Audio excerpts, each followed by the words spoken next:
Thank you for coming again to our Nectar of Instruction module of Bhakti Sastri.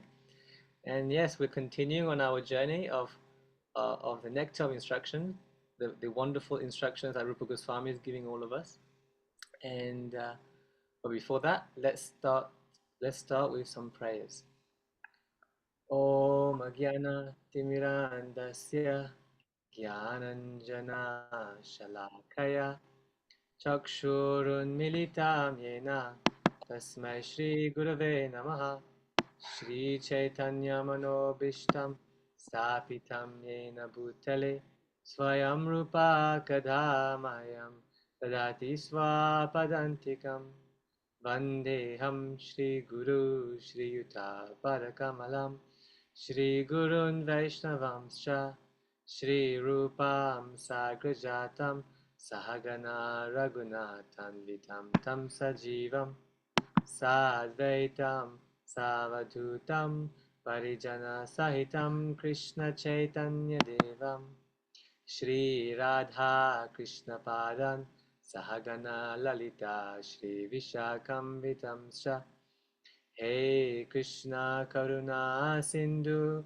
Dinabandhu Jagatpate Gopesha Gopika Kanta Radha Kanta Namostute Tapta Kanchana Gourangi Radhe Vrindavaneshwari Vrishabhanu Sute Devi Pranamami Hari Priye Vanchakalpatarubhyascha Kripa Sindhuvya Evacha Patitanam Pavanebhyo Vaishnavebhyo Namo Namaha Jai Shri Krishna Chaitanya Prabhu Nityananda Sri Advaita Gadadhara Srivasadi Gaura Bhakta Vrinda Hare Krishna Krishna Krishna Hare Hare Hare Rama Rama Rama Hare Hare. Srila Prabhupada ki jai, Srila Rupa Goswami ki jai, Anantakoti Vaishnavrinda ki jai. So Hare Krishna once again, dear devotees. So we're continuing on our exploration of the Nectar of Instruction. And today we're doing verses 8 and 9. So it's we're reaching the end now of our journey, all the way to Radhakund. We'll be entering the spiritual world basically at this point, and it's going to be very wonderful. There's so much to look forward to in Krishna consciousness. So we'll be seeing today and next week what's there to look forward to. It's very wonderful. But before we start, a few words about Srila Rupa Goswami. You know, I was just hearing a wonderful class about him, about Nectar of Instruction, and there's two different versions of how Nectar of Instruction came to be. So one Srila Bhaktisiddhanta Saraswati Thakur describes is that when Mahaprabhu, as you know, in the later part of Mahaprabhu's Leela, if you've read Chaitanya Charitamrita, he is basically like immersed in the mellows of devotion. He's absorbed in ecstasy like almost all the time, you know. So he's very much absorbed, and he's always in ecstasy. And at one time, Mahaprabhu and all of his associates were on the banks of the sea, you know, on the banks, not the banks of the sea, on the shore of the ocean. On the shore of the ocean, as you know, with all the sand dunes are there, and the wonderful ocean is there as well. So whenever Mahaprabhu would see those sand dunes, he would think of Govardhan. It would cause the remembrance of Govardhan, and whenever he would see the ocean, he'd think it's the Jamuna. So then one time he went into this swoon of ecstasy, thinking he's in Vrindavan. Basically, this is something called Udipan. It's a stimulus for ecstatic love. So these things remind him of Krishna. So he just goes into his swoon and falls unconscious. So all of his associates were there. Even Rupa Goswami was there. So then when Mahaprabhu kind of woke up, when he was in his semi-conscious state, he spoke the verses of Upadeshamrita.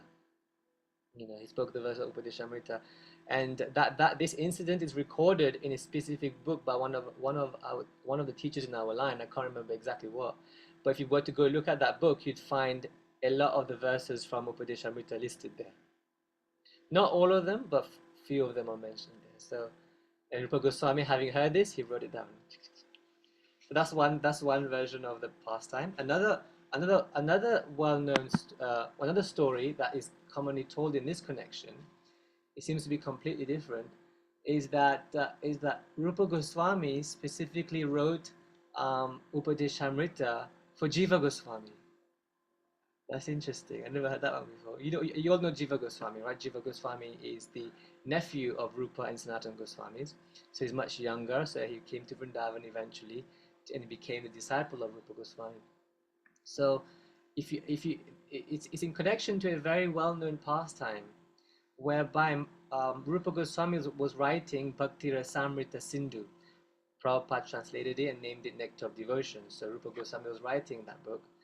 And then one scholar came and wanted to see Rupa Goswami, and Rupa Goswami was looking at his manuscript. No, Rupa Goswami gave him his manuscript of Bhakti Rasamrita Sindhu, and the scholar was looking at it, perusing the wonderful writing of Rupa Goswami. And he found a mistake there, like what he considered to be a mistake. He was saying, well, you can't write this, it's not correct, But Rupa Goswami, being the saint that he is, he's so humble. He was like, yes, thank you so much for telling me, and okay, I'll sort it out, So off he went. But Jiva Goswami, being the young disciple, he was not happy. He was like, how can you find fault with Rupa Goswami? Not correct.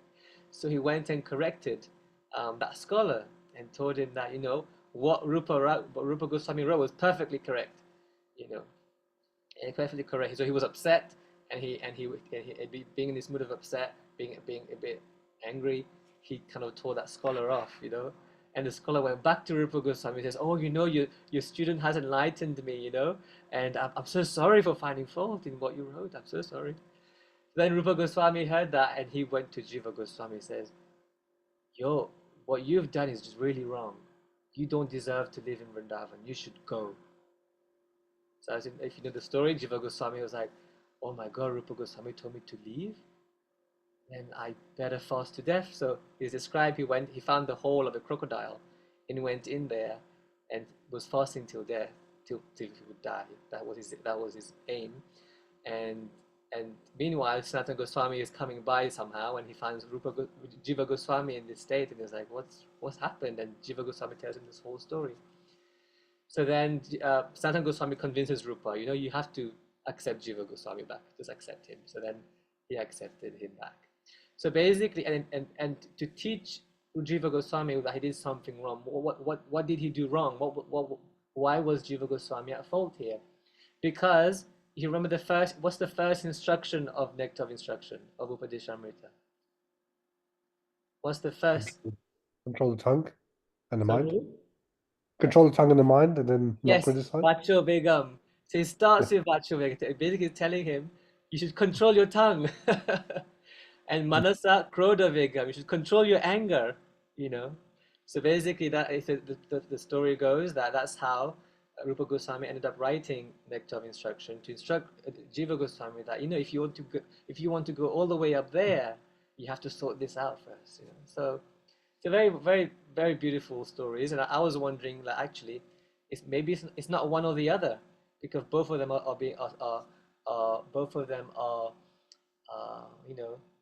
accepted by different acharyas. So possibly both stories are there. So it's very nice. Like that, I thought I'd share that before we continue.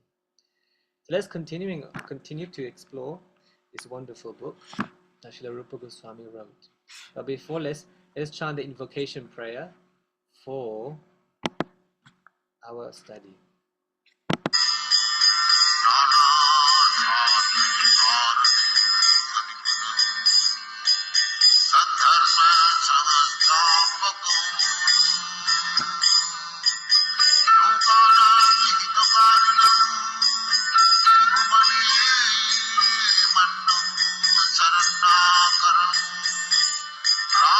Krishna Padaravindam Bhajananandi Namatwali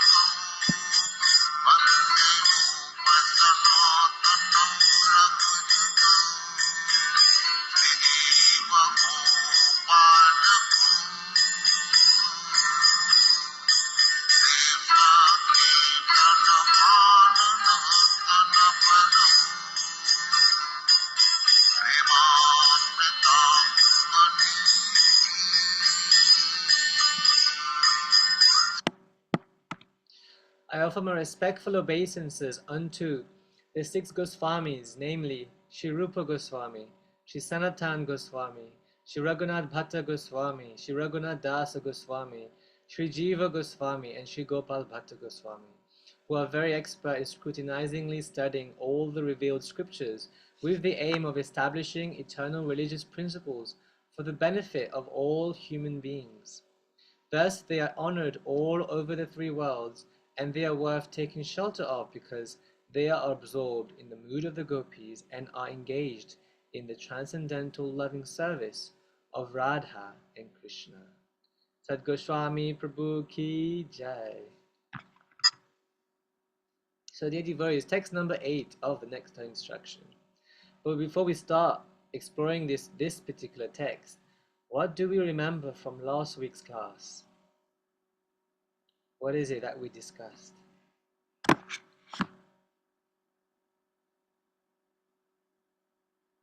Anybody remember?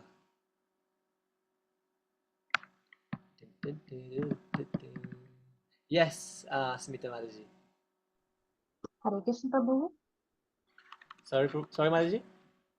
Can you hear me, Prabhu? Hare Bol. I can't hear you properly. Oh. I remember from the 6th one, is that Prabhu? Can you hear me, Hare Bol? The 6th verse, yes.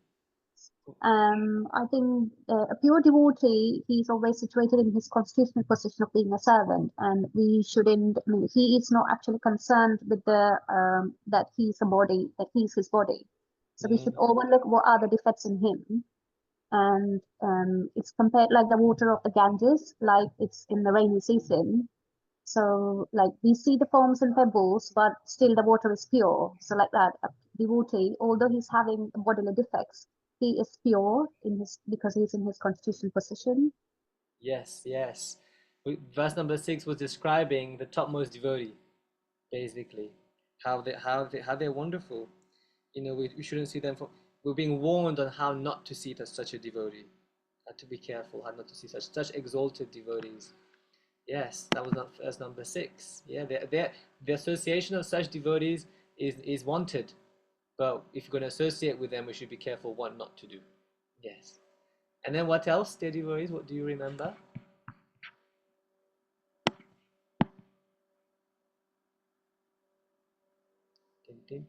What else? Yes, Purnakishore Prabhu. It's slightly, I mean, it's similar, but not to judge people by their material appearance, because that's the material, shows you've got material vision. And also shows you've got a judgmental, potentially envious character.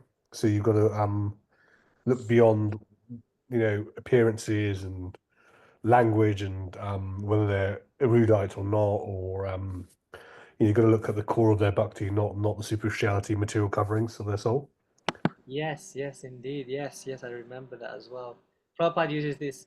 The way he expressed it was, you have to see the internal features of it. It takes the authority away of how they.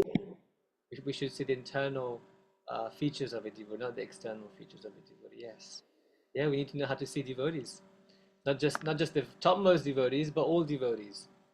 Yeah, because I was reading something that His Holiness Giriraj Maharaj was saying. In regards to that verse, he says, there's no injunction that says, oh, you criticize the neophyte devotee, you offer respects to the intermediate devotee, and you worship the great devotee. There's no injunction that says that. You should respect all of them. But of course, the degree of respect will be different. Yes, Prabhu? And one of the things I thought about was also the status in this particular life is also a temporary status to some degree. So we don't know whether someone's going to be some super swami in their next life, but they're actually just a neophyte in this life. We judge things in terms of time, but time doesn't really, in the spiritual world, doesn't really exist. So we've got to look at their eternal journey, and you might look more closely and go, actually, one millimeter at a time, they're improving every week. So, but I'm not humble and gracious enough to see that. So that's my own ego, you know, like I can't see that in somebody. So we need to kind of be a bit more like, have a bigger heart, I suppose, and be more giving of some people's potential, rather than seeing them for exactly what they are, you know, because obviously if they chant and stuff, they're going to accelerate. Who knows what they'll be in 5 years' time or 10 years' time or 20 years' time, you know. When we're very young, we always think we know everything, but I think it was Swami that was going to see somebody who's just joined the movement, and he was thinking, what can I learn from this devotee? For some reason I've got a private meeting with this person. I've been in the movement for 40 years, but there must be something I can learn from this person. So with that attitude, you can go like infinite places, because you're always trying to go, what can I learn from this person to serve Krishna better? You know, so which is what your end game is really. So just as my sort of thoughts on this. Oh, very nice, Prabhu. Thank you. Yes, we don't know. I've made those mistakes myself. You know, I'm an arrogant, very fallen ass. So I know that I've got these tendencies, and I need to kind of pull them down like balloons. You know, because my head's so big, it'll be in Jupiter in 5 seconds if I didn't sort of slap myself down constantly. So yeah. Anyway. Yeah, very true. Thank you, Prabhu. That was very nice. Yes, we don't know who a devotee will be, who they are. You know, I think the example I gave last week was of Dhruva Maharaj. You know, his stepmother insulted him, right? And he was technically he wasn't even a devotee, but eventually he became a great devotee, and she suffered in the end. And Prabhupada says she suffered because it was Vaishnava Aparad what she did. So we should be cautious with everybody. Yeah, thank you. That was verse number 6. What about verse number 7? What was verse number 7 talking about?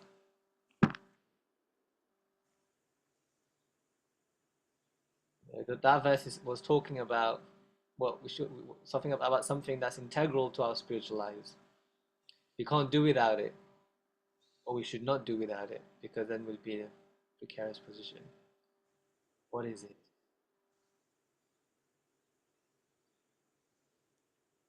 Anyone? Yes, Mita Manaji. It's about chanting Prabhu, Haribo. Yes, verse number 7 was about chanting Hare Krishna. And he says that we are suffering in this world. Why? Because our tongue is afflicted by the disease called avidya, ignorance. But the way to resolve this ignorance is by chanting Hare Krishna. But even then, by chanting Hare Krishna, it's like really hard. It's like, I don't taste anything, but you keep doing it regularly every day. You know, you chant this, the holy name of the Lord, and by getting taste, by getting taste for the holy name, then you will chant, you will progress in your chanting of Hare Krishna, and that way you can make progress in Krishna consciousness. One very nice verse is that what to do if we don't have taste for chanting. I think Harini Mataji asked that question last week. What do you do if you don't have any taste? What do you do? And the Bhagavatam gives the answer. It's in the second.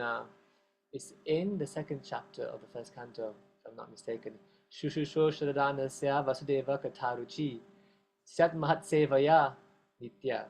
It says basically by associating and serving the great devotees of the Lord, you know, then what happens? We get taste. We are blessed with taste for hearing about Krishna, chanting about Krishna, chanting his names. So like that, that's why it was important that Rupa Goswami spoke about association first, and then began speaking about chanting Hare Krishna, because it's by having the right association, then we'll get more taste for chanting Hare Krishna. So that verse last week was talking about how we have to practice these names of the Lord, practice the chanting of these names, and gradually a natural relish will awaken within the tongue, and then our disease of avidya will get destroyed. So that's our practice, our sadhana, to chant Hare Krishna. Vaidhi sadhana bhakti, you know. We're given initiation, we are told we have to chant these rounds. That's the most important part of our practice. If there's anything we vow to do in Krishna consciousness, it's this. I have to chant 16 rounds at least every day, without fail. So that has to keep going on. Even though I don't want to do it. But no, scripture has told me to do it, and the Guru has told me to do it, therefore I have to do it. So therefore we keep doing it. That's Vaidhi sadhana bhakti. Our impetus for practicing Krishna consciousness is what the Guru has said and what the scriptures has said. So now in this verse, text number 8 today, is describing a more elevated form of chanting Hare Krishna. So let's find out what it is. Tannama rupa charitadi sukirtananu smrityo kramena rasana manasi niyojya Tishtam Rajetad Anuragi Jananugami Kalam Nayed Akilamityupadesha Saram. The essence of all advice. So this is the essence of all advice. So basically we are at the heart of Nectar of Instruction right now. The essence of all advice is that one should utilize one's full time, 24 hours a day, in nicely chanting and remembering the Lord's divine name, transcendental form, qualities, and eternal pastimes, thereby gradually engaging one's tongue and mind.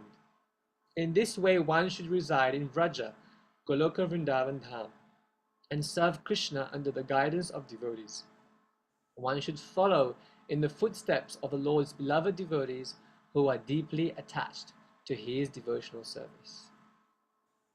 So this verse, according to our Shraddha to Prema methodology, which we're using to study this book, this verse is dealing with the stage of Asakti.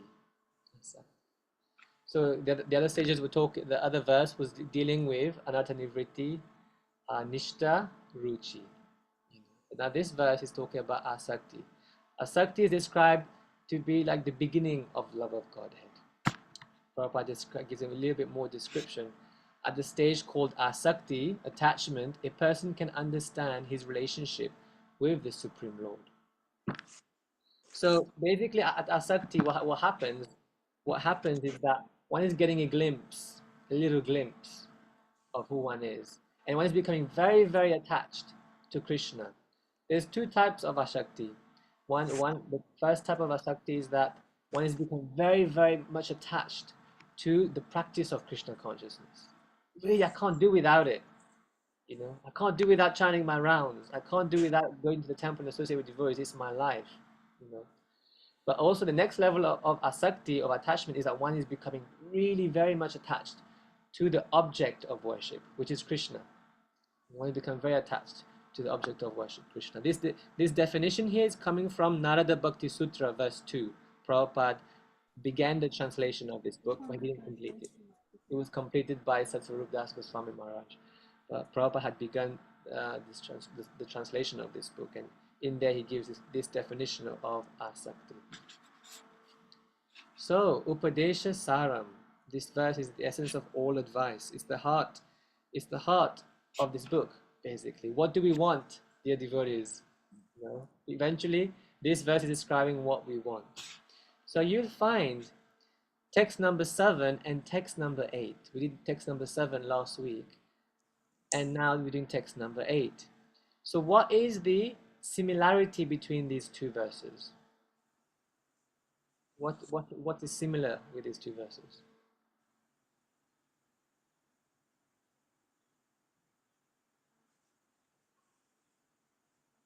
Yes, Prabhu.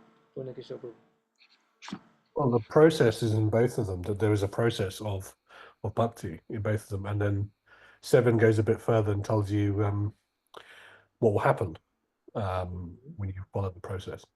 But what process specifically?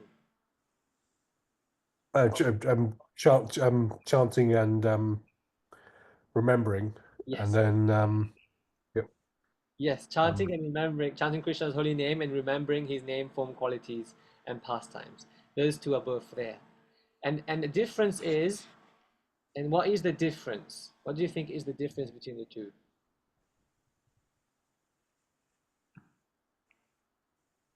Okay, I give the answer to this one. This is the difference. So text number 7 is describing how we should do it. We should carefully chant these names, and every day. Every day. So every day we do at least 2 hours of chanting. We generally do, right? In our practice of Krishna consciousness, and we carefully chant it. But text number 8 is dealing with like one's full time is being used in doing that. 24 hours a day in nicely chanting. It just doesn't stop. So what is the difference between these two? Basically, the process has changed. So before, in text number 7, we were describing Vedi sadhana bhakti. We're trying to remember Krishna. We're trying to chant the holy name. Yes, Prabhu? so you sort of reached the end point of 7 when you like naturally want to do it 24 hours a day. So you're going for this, getting rid of the jaundice. You're liking the sugar, and then you just want the sugar. Yeah, now you're hooked onto the suppose. sugar. So basically, yeah, text 8 starts where text 7 finishes. So the nature of that chanting, of that process has changed now. One is just hooked onto it, you know. One is addicted to Krishna at this point. So in text number 7 is describing when we practice is Vedi sadhana bhakti. And Rupa Goswami describes, he quotes a verse from Bhagavatam that describes this stage. He says that if one wants to become fearless at the time of death, completely fearless at the time of death, what do? You hear about Krishna, you chant about Krishna, and you remember Krishna. You do these 3 things. So basically, it's like it's you're doing it with a certain motivation. The motivation is that I want to attain, I want to become fearless. But text number 8 is that one has become attached. We're talking about asakti, right? Attachment. One is attached to Krishna. We're attached to hearing about him. Therefore, one cannot stop hearing about him. We cannot stop chanting his name. So what you're finding here, the nature of the sadhana has changed here. So basically what's happening, text 8, this text that we're discussing today is dealing with what you call raga nuga sadhana bhakti. Raga means attachment. Anuga means to follow. So that's what's been described in this verse. And that's what we hope to one day aspire for, dear devotees. That when I'm chanting my rounds, it's just, I can't stop chanting. You know? I just want to do it constantly, all the time. At this stage, one is not chanting and hearing about Krishna because I want to become fearless. At this stage, one is doing it because we just love Krishna. You know, our love for Krishna that's becoming the prominent aspect of one sadhana. What our impetus is not out of fear. Okay, my guru told me, the scriptures told me, the devotees have told me. Now the impetus is that one's attachment and one's taste is just propelling us forward. One is not doing it just because scripture has told us. I am doing it because I'm so attached to it. I'm so attached to it. So what we're going to be exploring now, and for the next week as well, we're dealing with a very, very elevated form of Krishna consciousness. We have to be mindful. We have to remember that it's a very elevated form of Krishna consciousness, and we have to deal with these verses approach these verses with the utmost respect and humility. You know. So we're talking about something which is way beyond us, but we should definitely learn how to appreciate it because it's part of the process. You know. Yes, Purna Kishore Prabhu. Sorry, Prabhu. So Raga Nectar Bhakti, that's being spontaneous attraction. Is that correct? It's the beginning of spontaneous attraction. So it's the constant attraction in the process itself. You're attracted to the Yeah. Because I've heard so many things about this phrase, and I think I've forgotten his name. Swami's done a summary of Nectar of Devotion. You know, there's a summary by Stephen Rosen where he says people think they know what it is and they don't know what it is, and there's a real big confusion about this. Well, I was going to mention this, that this term Raga Nuga has been is a bit of a, how do you say, it's been misrepresented over time, even within ISKCON, and it's often been something that, oh, don't talk about it, you know, it's too high. It's been a bit of a taboo subject sometimes. But a lot of our senior devotees have clarified a lot about it, quoting Srila Prabhupada himself. So in that, and having understood that from them, that's what I will be explaining as well, whatever I've understood from it. And yeah, it's not something we should just pretend doesn't exist. Oh, it's too high, it should not exist. We should be aware of what it's about. For sure, we may not be there yet, and that's why I'm saying approach this topic with utmost respect and humility. But we should know what's part of the process. It's there in Chaitanya Charitamrita. I will be reading an excerpt from Chaitanya Charitamrita that describes this stage very, very nicely. And we should be aware of it. Otherwise, there's one Maharaj, his name is Purnachandra Goswami. He used to live in Soho Street many, many, many years ago. He's left his body now, but he gave a class on Nectar of Instruction. It's really beautiful. And he was discussing this verse, and he said, you know, we can't keep devotees in the dark like mushrooms and expect them to grow nicely. So we should be aware, to some degree, what it is. We won't study in depth because it's probably not so relevant to us just yet. But we should know, Rupa Goswami has written it here, Prabhupada has translated it. So we should at least know something about it. So basically, yes, so Raga Nuga means we're following, Anuga means to follow, and Raga means attraction. You're following the attachment, basically, of internal associate of Krishna. Yeah, so we'll discuss more about that later. I'll read a little bit from CC, which describes this in detail. But yes, but the principle is our taste and attachment at this stage that it is constantly increasing and it's spurring us to go further on the path. Yeah. So interestingly enough, it's a very elevated stage in Krishna consciousness, and Prabhupada begins his purport by talking about the mind. He starts the purport by talking about how we should deal with the mind. And I was wondering, like, why did Prabhupada do that? Why did he start talking about the mind? Why? Because in this stage of Krishna consciousness, remembrance plays a big role. You will see Prabhupada later on is quoting Bhaktivinoda Thakur, and he's talking about the progressive stages of remembrance. Meaning, because this verse is talking about 24 hours a day, right? So one's mind is fully absorbed in Krishna. So our mind, before we can even talk about this stage, at least we need to sort out our mind. We have to know how to deal with the mind. Like that. So therefore Prabhupada is beginning this purport by talking about the mind, because if you can't control your mind, it's going to be very hard to always remember Krishna. So let's read what Prabhupada is saying. Since the mind may be one's enemy or one's friend, one has to train the mind to become his friend. The Krishna consciousness movement is especially meant for training the mind to be always engaged in Krishna's business. The mind contains hundreds and thousands of impressions, not only of this life, but also of many, many lives of the past. These impressions sometimes come in contact with one another and produce contradictory pictures. In this way, the mind's function can become dangerous for a conditioned soul. Students of psychology are aware of the mind's various psychological changes. In Bhagavad Gita it is said, Yam yam vapi smaram bhavam tejatayante kalevaram tam evaiti kunteya sadatad bhava bhavitaha. Whatever state of being one remembers when he quits his body, that state he will attain without fail. So yes, the mind, we have to be very careful about. If you so basically, if you think about it, we become what we constantly think about. That's basically what this verse is saying. That whatever you're thinking about at the time of death, you will become that in your next life. But what will you think about the time of death? You're going to think about what you've been thinking about your whole life. Because at the time of death, it's described that your whole life flashes in front of you. So then if whatever you were always meditating on and doing, that's what you're going to remember at the time of death. So you become what you think. So therefore, Prabhupada says, it's dangerous. These material impressions we have is very dangerous. I know one devotee was describing that I don't know if he was talking about himself, but he was talking about an incident where a devotee, they were in Mayapur and they fell into the Ganga and they were drowning. I don't think they knew how to swim, so they were to swim. So he was almost drowning. And as he reached that point, and he thought that, oh my God, this is the end. And what did his mind start to regurgitate at that point, at that critical point? His mind brought up the memory of when he was a kid, of when he was watching TV. He was watching the Fairy Liquid advert song. That at a critical moment when he was about to die, I don't remember. I wasn't there. So, but he was saying the Fairy Liquid advert song came to his mind at that critical moment, and he was like, ah. But luckily he did not leave his body.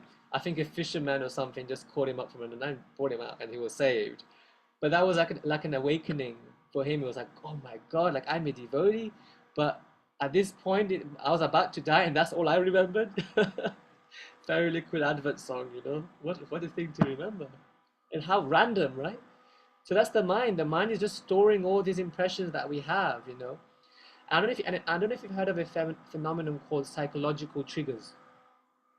Psychologists there. So basically, the mind records all the experiences we've had to do with a specific event. So not only the sounds and the visuals, but also like the smells and the sense of touch and everything related to that experience. So for example, if you were in a place where you were mistreated like anything, and you go to that place, you re-experience that same experience. That's called psychological trigger. That's how powerful The mind is, you know. So basically our mind is storing all these impressions from God knows how many births. And based on that, the mind is accepting things and rejecting things. Oh, that does not connect to my experience, so I reject that. Like the mind is constantly doing that. But the mind is not us. We are told the mind is not us. So we are the soul. We are higher than the mind. So therefore, Prabhupada is saying that we have to be careful with this mind. Doesn't Arjuna tell Krishna in Bhagavad Gita, the mind is more difficult to control than the wind. So what's the strongest incarnation of wind? A hurricane, right? Can you control a hurricane? Good luck. Won't be able to do it. And to control the mind is more difficult than controlling a hurricane. It's very difficult. So Prabhupada continues, at the time of death, the mind and intelligence of a living entity creates the subtle form of a certain type of body for the next life. If the mind suddenly thinks of something not very congenial, one has to take a corresponding birth in the next life. You probably all know the story of Bharat Maharaj from Srimad Bhagavatam. I mean, he was very advanced, Bharat Maharaj, It's described he was at the level of Bhava. That's beyond Asakti, by the way. That's very elevated. Bhava is just before the stage of love of God. But he chose to look after this little deer because the deer was a bit defenseless, And then he became attached to that deer. And at the time of death, what did he remember? Despite all of his advancement, he remembered the deer, But of course, Krishna doesn't forget one's advancement, so he didn't lose his Krishna consciousness. But he just had to get that next body. He had to appear again in the body of a deer in the next life. And then after that, he became Jad Bharat. And then somehow he remembered all of his other births. So then he was like, okay, I have to be very careful. So he chose not to ever speak to anyone and pretend to be dumb and deaf and can't do anything, So that's the power of the mind. On the other hand, if one can think of Krishna at the time of death, he can be transferred to the spiritual world. Therefore, what should we do, dear devotees? We should want to come to this level where we can think of Krishna, glorify Krishna, meditate on Krishna 24 hours a day, which is the topic of this verse, the essence of all advice. This process of transmigration is very subtle. Therefore, Srila Rupa Goswami advises devotees to train their minds in order that they will be unable to remember anything other than Krishna. Similarly, the tongue should be trained to speak only of Krishna and to taste only Krishna Prasad. Srila Rupa Goswami further advises Tishtan Vraje, one should live in Vrindavan or any part of Vrajabhumi. Vrajabhumi, or the land of Vrindavan, is supposed to be 84 kroshas in area. 1 krosha equals 2 square miles. When one makes Vrindavan his residence, he should take shelter of an advanced devotee there. In this way, one should always think of Krishna and his pastimes. So we have to control our mind to be able to come to the point of using the mind to always remember Krishna. As you can see here in this chart summarizes all the important points in this purport, and we have the first in the far left hand side. We see the points are summarized here, what we just read. And at the bottom here, you see the stages of remembrance, which Prabhupada will talk about in a minute, later on in this purport, the stages of remembrance. So you see in the beginning, you have the stages of hearing, and then you become attached to hearing, and then you start remembering. So all that is related to chanting Hare Krishna. These stages you're seeing here, recollection, absorption, meditation, constant remembrance, and then spiritual trance. This is all primarily in relation to our chanting of Hare Krishna. So when one's chanting Hare Krishna, one's absorption is increasing. One's remembrance is going deeper and deeper and deeper when chanting. One's chanting and remembrance of Krishna is one. So what happens when these devotees are also doing practical service, they're also similarly absorbed, like that. So we just, So this is what we discussed earlier. Yes. You should control the mind so we can always remember Krishna. That's the only reason we talk about mind control. For us Bhakti yogis, we want to control the mind. Why? because we want to fall in love with Krishna. Yeah. Not just to achieve shanti, not just to achieve peace. Peace is a byproduct, but we want something beyond just that. So Prabhupada brings a very important point here. He says, so Srila Rupa Goswami further advises Tishtam Vraje, one should live in Vrindavan. This is a very beautiful picture of Vrindavan, somewhere in Braja. Beautiful sunset or sunrise, I don't know which one. And Rupa Goswami is saying Tishtan Vraje, one should live in Vraja. So in all spiritual disciplines, like all other spiritual disciplines, Bhakti also takes into consideration the place of practice.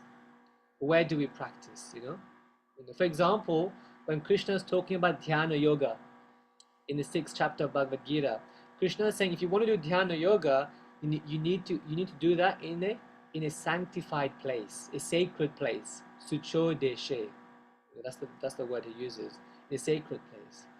So because Bhakti, if you remember Bhagavad Gita, Bhakti contains the essence of all the other yoga processes, all the different aspects of the other yoga systems.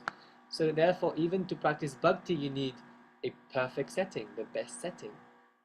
And the best setting is Krishna's own home, Vrindavan, Vrajabhumi. That's the best place. And notice that Prabhupada, he's using he's being emphatic here. He says one should live in Vraja. We should live in Vraja. So, dear devotees, what do? Let's pack our bags and go to Vrindavan. Yes? I'm sure you all would love to do that, including me. Let's pack our bags and go to Vraja. Yeah, because that's our home. Krishna's home is our home. So what's the answer to that? Should we do that? Gandhi Prabhu says no. And everyone's saying no. You should say yes. Anyway, the answer basically is yes and no. Let's find out why. Why is it yes and no? Well, first of all, we should go to the Dham. Krishna's home, we should go to. Maybe not live there, if not able to live there, but we should definitely go, because when you go to Krishna's abode, the Krishna's abode in this world is not different from the spiritual world, actually. We just don't see it. There's a curtain of Maya that hides. But it's not different from the spiritual sky.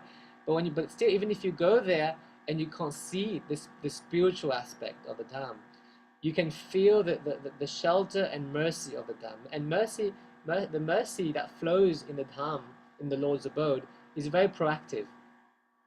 I don't know if you have you all heard of Vishakha Mataji's book? It's called 11 years, 12 months, something like that. It's the book. She describes how she came to Krishna consciousness. You should read that book, because she describes her whole journey whereby she was not interested in being a Hare Krishna. What happened, she and her boyfriend, who's now her husband obviously, but her boyfriend at the time, her boyfriend was very much interested and wanted to photograph the devotees. So she was just tagging along, and being with him, and they were oh no, my iPad just switched off. Give me 1 minute, dear devotees, I get my charger.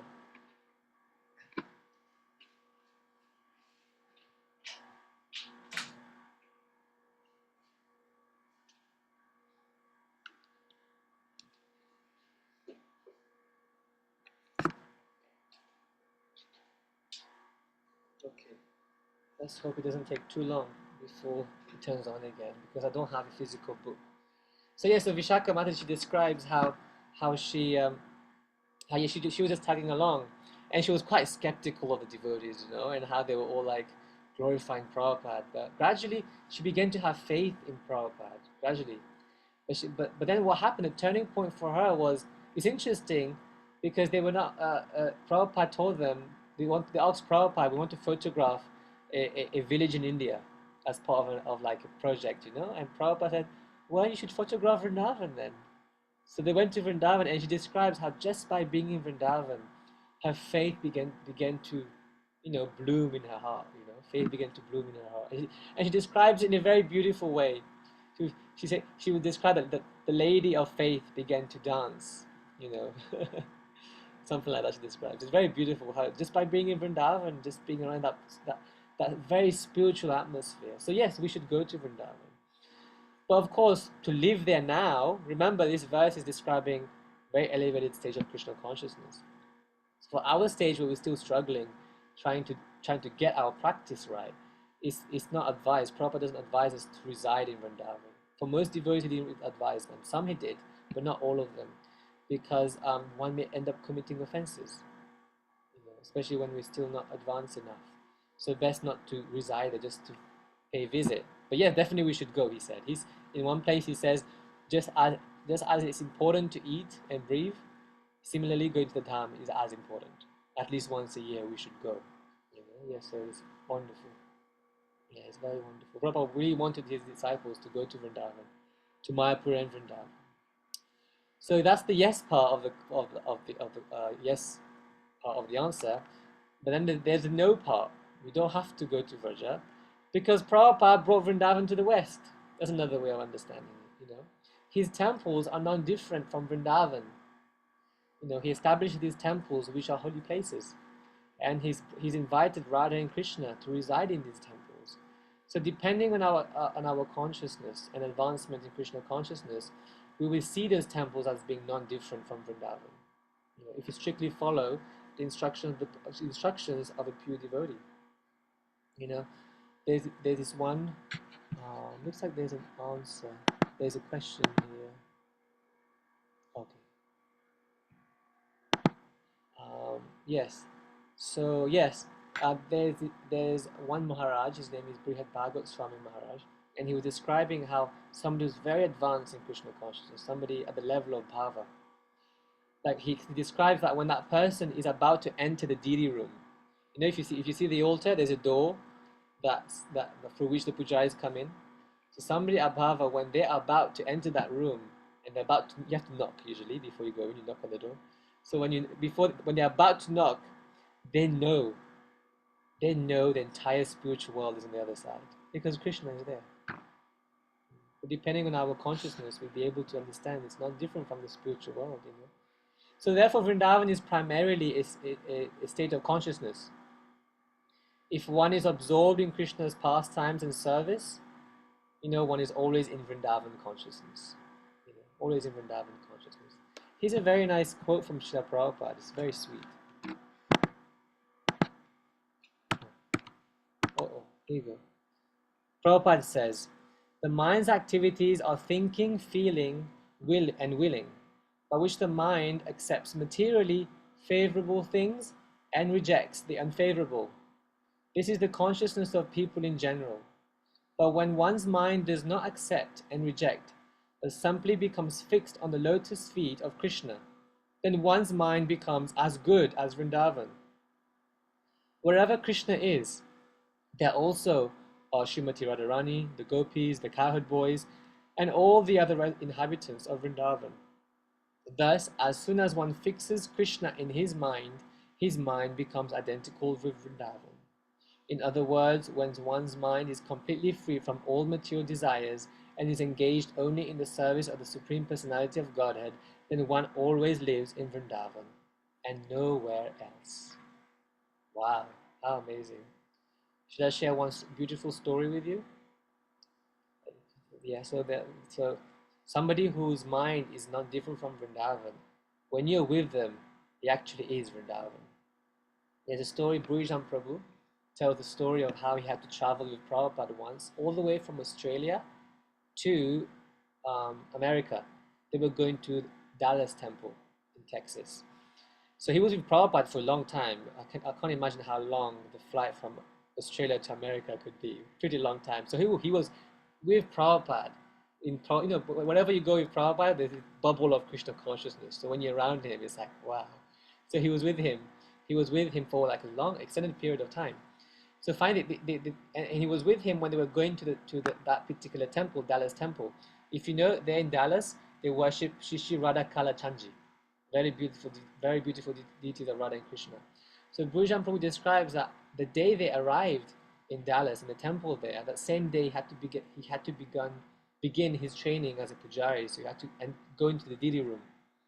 So having just finished that service of being with Prabhupada, and now he's going to serve the deities, he described that actually there was no difference. The experience of being with the deities was the same as the experience of being with Prabhupada. Why? Because Prabhupada was always carrying Radha Kalachandra in his heart. He's carrying Vrindavan in his heart, so there was no difference. So that's the potency of somebody whose mind has become identical with Vrindavan. It's very, very special. So here, Rupa Goswami and Srila Prabhupada are telling us we should always reside in Vrindavan, if not internally, but at least externally. No, if not externally, at least internally. Said that wrong. Internally we should always reside in Vrindavan.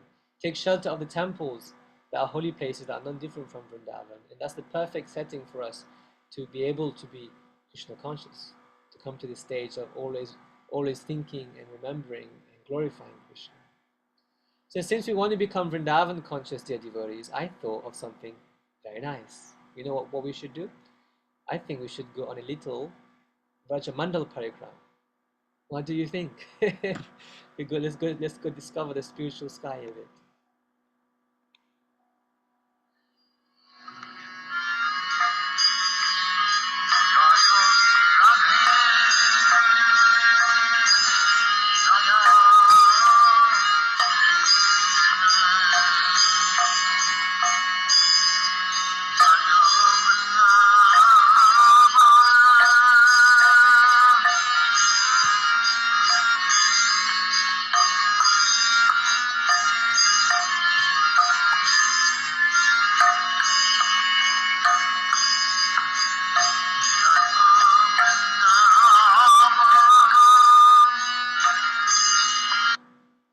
So dear devotees, Vrajamandala or Vrajabhumi is described to be in the shape of a lotus.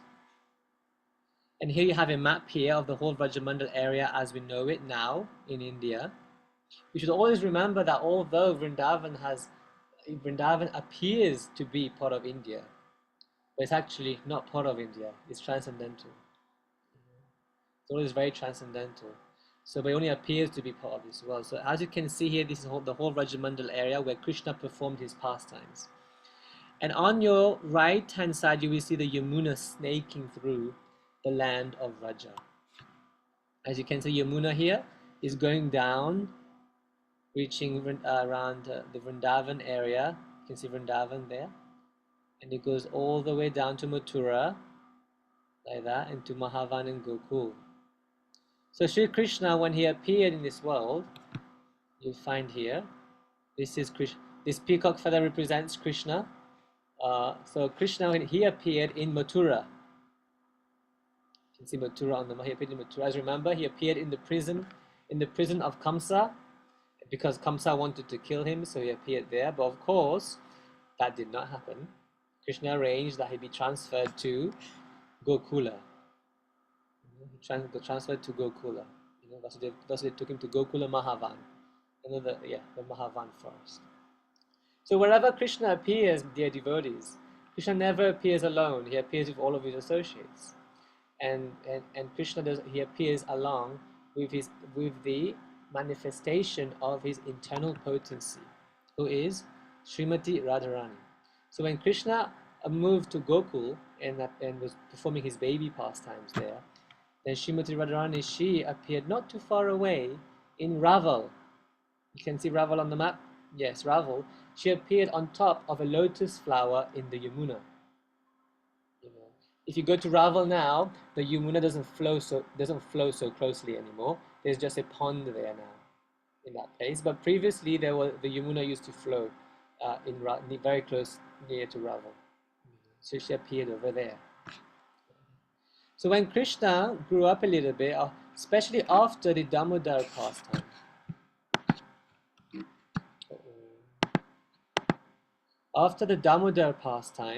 the Vrajavasis decided to leave Gokul and go to the Vrindavan forest.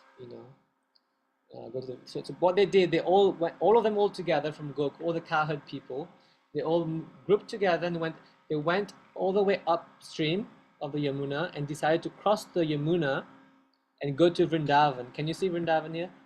They have to cross the Yamuna to go to Vrindavan. They decided to go there because they thought it would be much safer for everybody.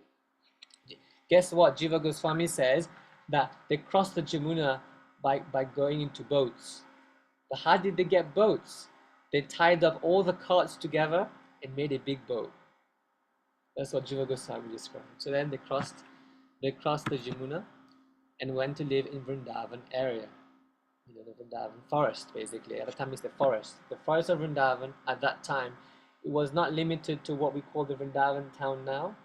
The Vrindavan forest would stretch all the way, including Govardhan, from Govardhan all the way to Nandagram. It's a very big area. You know. So therefore, they formed a semicircle with all of their carts, and they lived there for some time in Vrindavan. So when Krishna moved to Vrindavan forest, Srimati Radharani and her family members moved to a place called Vasati. In this map it says Basanti. Different pronunciation there. They moved to Vasati. So when Krishna, he grew up, you know, he had many pastimes in the Vrindavan forest. Eventually he grew up to become a teenager. At that time, they all moved back to Nanda Maharaj moved back to his ancestral home, which is Nandagram. Nandagram is right at the top there, and that's where Krishna performs his teenage pastimes as an adolescent. The youthful adolescent Krishna. You know, they all moved to Nandagram. So at Nandagram basically is a hill. There's a hill there, Nandishvara hill. And Nandishvara hill is basically the head of Lord Shiva. Lord Shiva had prayed that he wished to serve the residents of Vrindavan somehow, and he was ready to even be a grain of dust, you know. So therefore Krishna reciprocated with him and said, okay, become the mountain upon which I will live. You know, so he became a mountain, and thereby Krishna resides on Nandishvara hill. That's where his home is. So when Lord Shiva got this benediction from Krishna, Lord Vishnu and Lord Brahma was like, well, we want this blessing as well. So they prayed to Lord Krishna, and Lord Krishna said, okay, you all of you can, both of you can become the hills of Varshana. So therefore, when you go to Varshana, there's like four hills altogether. That's 3 heads of Lord Brahma, and the 4th one is Lord Vishnu's head. So like that, that place became known as Varshana, and that's where Srimati Radharani moved to when Krishna had moved to Nandagram. Like that. So that's where Radha and Krishna resided in their teenage years, and further down is Govardhan Hill. And if you go down here, you see Govardhan Hill here. This streak of green, that's Govardhan Hill, and that's where they perform all of their where Krishna and Balaram and the cowherd boys used to perform their pastimes regularly. It was like their wonderful playground, you know. And they perform many pastimes there, including obviously the pastime of lifting Govardhan Hill. And at the beautiful foothills of Govardhan Hill, you find Radha Kund. You can see Radha Kund there. And Radha Kund is Srimati Radharani's own personal abode, and is described to be the most sacred place in the entire universe. We will learn more about that later. So yes, that is the spiritual world. So Krishna, let's have a look at the different forests of Vrindavan. There are many forests in the Vrajamandal area, but there's 12 main forests of Vraja. So Krishna would perform pastimes in Kumudavan, and that's where the cowherd boys used to perform pastimes. Next to Kumudavan, you have Talavan. You see Talavan there? Talavan is the place, if you know Krishna book, Krishna killed a particular demon here. Who knows which demon? I will test your Krishna Lila knowledge now. What demon did Krishna kill in Talavan? Dhenukasura. Dhenukasura Jai! Haribo! Yes, that's good. Dhenukasura, the donkey demon, you know? Very envious donkey, you know? That pastime is pretty amazing. There's different versions of this pastime actually. In one Purana describes that this fight between Dhenukasura and actually eventually Balaram kills Dhenukasura, but before that Dhenukasura had a fight with Krishna. And while they were fighting, Dhenukasura took Govardhan Hill and he was throwing Govardhan Hill at Krishna. And Govardhan Hill went back and forth quite a few times, and Krishna was like, no, put Govardhan Hill back. You know? So like that, different versions of the pastime. So yes, like that, Talavan is there. The next forest is Madhuvan. That's where Krishna killed the demon Madhu. And Madhuvan is also, if I'm not mistaken, is mentioned in Srimad Bhagavatam. That's where Ambarisha Maharaj performed austerities. And if I'm not mistaken, even Dhruva Maharaj came here to perform his austerities. So Madhuvan, like that. Then we have Lohavan. Here Krishna killed a demon called Lohajanga. But this is also the place, this place was the battlefield for when Krishna defeated Jarasandha. Again, if you remember Krishna book, Jarasandha came to attack Krishna in Mathura 13 times. And each time he was defeated by Krishna. So he had a lot of determination to try and defeat Krishna. Like that. So yes, this is where the battlefield is. Then you have Bahulavan. If you all remember this little TV, animated series called Little Krishna, the darling of Vrindavan, the story of Bahulavan is described there. This cow called Bahula, who was very truthful, I won't go through the whole pastime here, but it was a whole pastime whereby she was very truthful, and thereby, because Krishna was so pleased with her truthfulness, Krishna blessed her to become his consort. And also it is in Bahulavan where Mahaprabhu, when he came to Vrindavan on his visit, he was greeted by all the animals of Raja. There's this bhajan called Dhule Dhule Gora Chandra. Dhule Dhule Gora Chandra Hari Gunaga. It describes this incident where all the animals come being attracted to Mahaprabhu. So this happened here at Bahulavan. Then you have Belvan. Belvan is named after the bell fruit. We call it rose apple here. So the cowherd boys used to use it to play ball. And it's also in Belvan where Lakshmi Devi to this day performs austerities. You know why she was performing austerities? She wanted to enter the rasa dance of Krishna. But she was told that, well, you have to perform austerities to enter the rasa dance of Krishna. And to this day, she's still there doing those austerities. Not so easy to enter Vrindavan. Then you have Mattavan. This forest is named after the pots that the villagers make from clay. That's all I know about this place. If you can see the insignia of this forest is a pot. Like that. And then you have Bandiravan. In Bandiravan, there's a very famous tree called the Bandiravat. It's like a huge banyan tree, and it's not there anymore. It's disappeared from our vision. This Bandira tree was so big that the branches of this tree would reach across the Jamuna and reach the other side. And this is a place where both the cowherd boys and cowherd girls would have pastimes with Krishna here in Bandiravan. And it is also in Bandiravan where Lord Brahma came down and he performed the marriage ceremony of Radha and Krishna.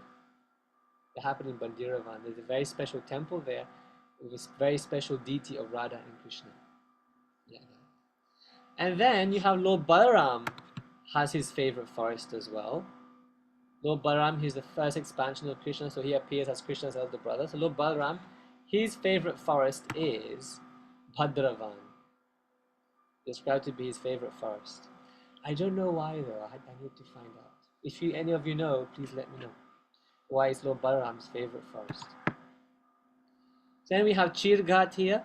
Chirghat is the place where Krishna stole the gopis' clothes. If you remember from Srimad Bhagavatam, it's there. It's described where the gopis worshipped Katyayani Devi to attain Krishna as their husband. They wanted Krishna as their husband, and this is where Krishna performed that pastime to reciprocate with them. And then you have Ramghat, which is where Lord Balaram performed his rasa dance. He had his own. Lord Balaram has his own group of gopis, separate from Krishna, and he has his own separate place where he performs the rasa dance. And then we have a special forest called Kokilavan. You know what Krishna did over there? Krishna and with the cuckoos. Cuckoos are in Kokila is basically the word for cuckoo.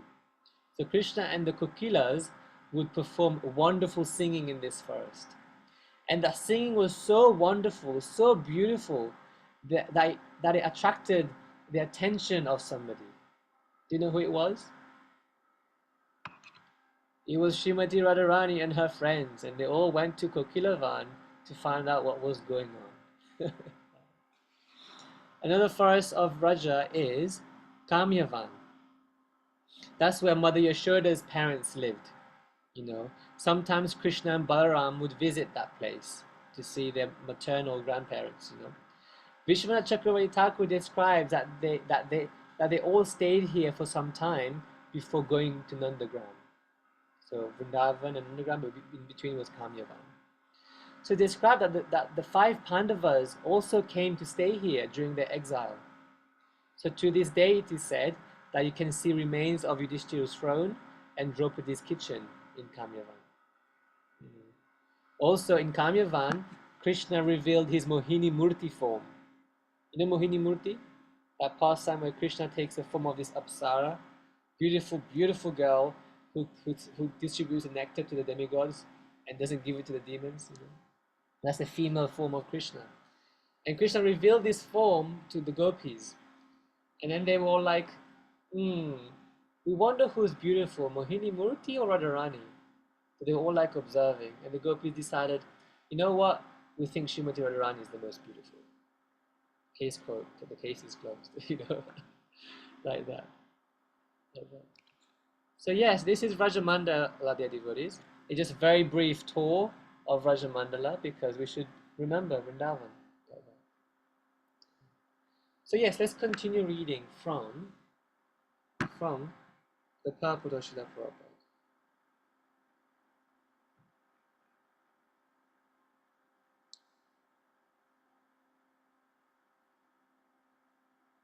Okay, so Srila Prabhupada says, this is further elucidated by Srila Rupa Goswami in his Bhakti Rasamrita Sindhu. So what Prabhupada is doing here, he's defining Raganuga Sadhana Bhakti. So let's see what Prabhupada is saying.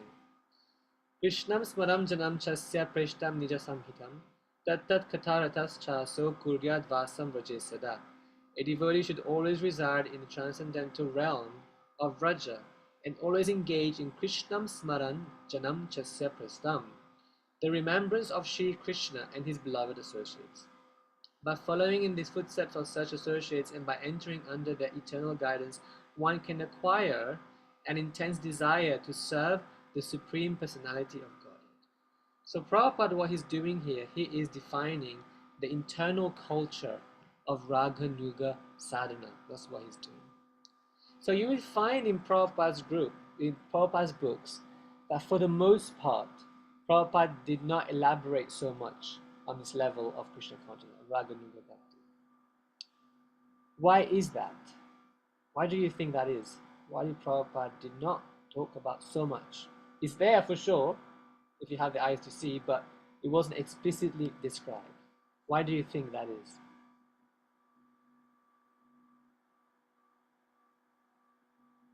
Don't worry if you have the wrong answer, it's okay. Just want you all to think a little bit. Why did he not elaborate so much? Yes, Sachikumar Nimai Prabhu. Control over his mind and senses. Say that again, Prabhu? Because he has control over his mind and senses. Prabhupada, you mean? Yes. Wow, I never thought of that. Yeah, he controls what he says. Very nice, very nice. What other reasons? But why would he control what he says? What else?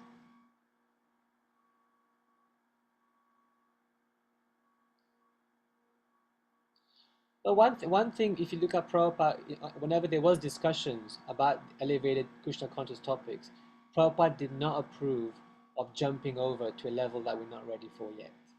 You'll find that. He did not like it at all. Because the tendency for neophyte devotees is to like jump for something that you're not qualified for yet. But if you jump for something that you're not qualified for yet, you become a sahajya. Sahajya means you take things cheaply, and Prabhupada did not want us to become sahajas. He wanted to become proper devotees and actually properly advance to this level. Yes, Brandon Prabhu. Hare Krishna, yeah, it just reminds me of that of one pastime where someone was asking Prabhupada to speak on Rasa Leela, and I can't remember like the exchanges, like all the exchanges. I remember ending up like, oh, if you read that Rasa Leela, then I'll leave, or something like that. I'm not advanced enough to read Rasa Leela, or something like that. Just really kind of putting this emphasis on not jumping over, and it also reminds me that we can. I think it's easy to become sentimental. You have some feelings. And then we think, oh, these are feelings that these, advanced devotees are feeling, but it's like it can be material. And then so it can be confusing in that state if we read, things that we're not ready for. Yeah, definitely. Thank you, Prabhu. That's very nice. I think you're referring to that pastime. It's mentioned in Prabhupada Lilamrita.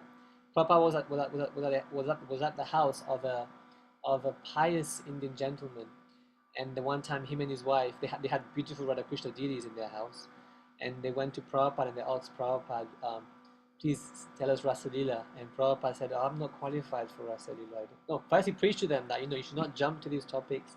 There's a process. Then they were insisting, no, Swamiji, please tell us Rasa Leela. We really want to. Then Prabhupada said, well, you may be qualified for Rasa Leela, but I am not. Amazing. If anybody is qualified, it's Prabhupada. But he was like, no, I'm not qualified. So Prabhupada was setting the example, So, but you find in his books, like you find here, he's mentioning it. But if you're not attentive, you'll miss it. But he was very careful. He was very, very careful. Therefore, that's why I was saying, I'm repeating it again. We're approaching this discussion with the utmost respect and reverence, because this is a very wonderful stage. It's beautiful. It's very beautiful, right? And it's attractive. But we should understand where we are and what's been spoken about here. So yes. But here's one place where Prabhupada does talk about it in Chaitanya Charitamrita. But before I read that description, let's just continue reading what Prabhupada says here. Again, Srila Rupa Goswami states in Bhakti Rasamrita Sindhu, Seva Sadhaka Rupena, Siddha Rupena Chatrahi, Tad Bhava Lipsuna Karya, Vajalokānusārata. In the transcendental realm of Vrajadhan, one should serve the Supreme Lord Shri Krishna with a feeling similar to that of his associates.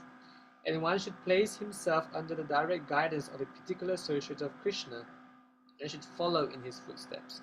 This method is applicable both in the stage of sadhana, spiritual practice, executed while in the stage of bondage, and in the stage of sadhya, God realization, when one is a siddha purusha, or a spiritually perfected soul. So yes, I have those verses here on the slides. So basically describing that devotee, his attachment to Krishna is so strong at this point, and he spontaneously wants internally. It's an internal culture. The devotees, it doesn't manifest externally. It's internal. That internally they want to follow in the footsteps of an eternal associate of Krishna. And the next verse describes. That's what it means by raga nuga. And the next verse describes, that basically how do they practice this? That externally they're still doing the same things as everyone else, like a normal ordinary devotee, but internally they're going places. They're cultivating the attachment, following in the wake of this eternal resident of the spiritual sky. So just to make more sense, dear devotees, I'll read these verses from Chaitanya Charitamrita. Where is it? So you may find it if you like. It's from Madhya Leela, chapter 22. We will start reading from text number 150 or 149. Actually, 150. So if you want, you can find it on your iPad or book. I'll try and find it on my iPad. Available. Chaitanya Charitamrita, Madhya, chapter 22. 22, text number 150. Jaya Jaya Shri Chaitanya Jaya Nityananda Jaya Advaita Chandra Jaya Gaura Bhaktavinda Jaya Jaya Shri Chaitanya Jaya Nityananda Jaya Advaita Chandra Jaya Gaura Bhaktavinda Jai Jai Shri Chaitanya Jaya Nityananda Jaya Advaita Chandra Jaya Gaura Bhakta Vrinda. Okay, so text number 150.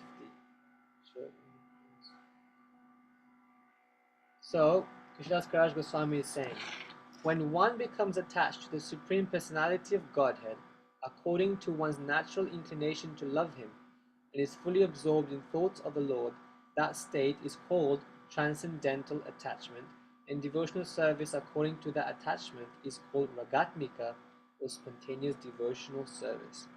So there's a term being used here, ragatmika. So raga means attachment.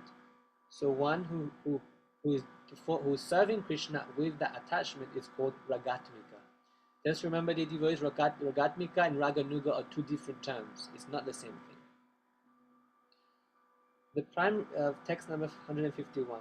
The primary characteristic of spontaneous love is deep attachment for the Supreme Personality of Godhead. Absorption in thought of Him is a marginal characteristic. Thus, devotional service which consists of rag, deep attachment, is called ragatmika, spontaneous loving service. If a devotee covets such a position, he is considered to be most fortunate.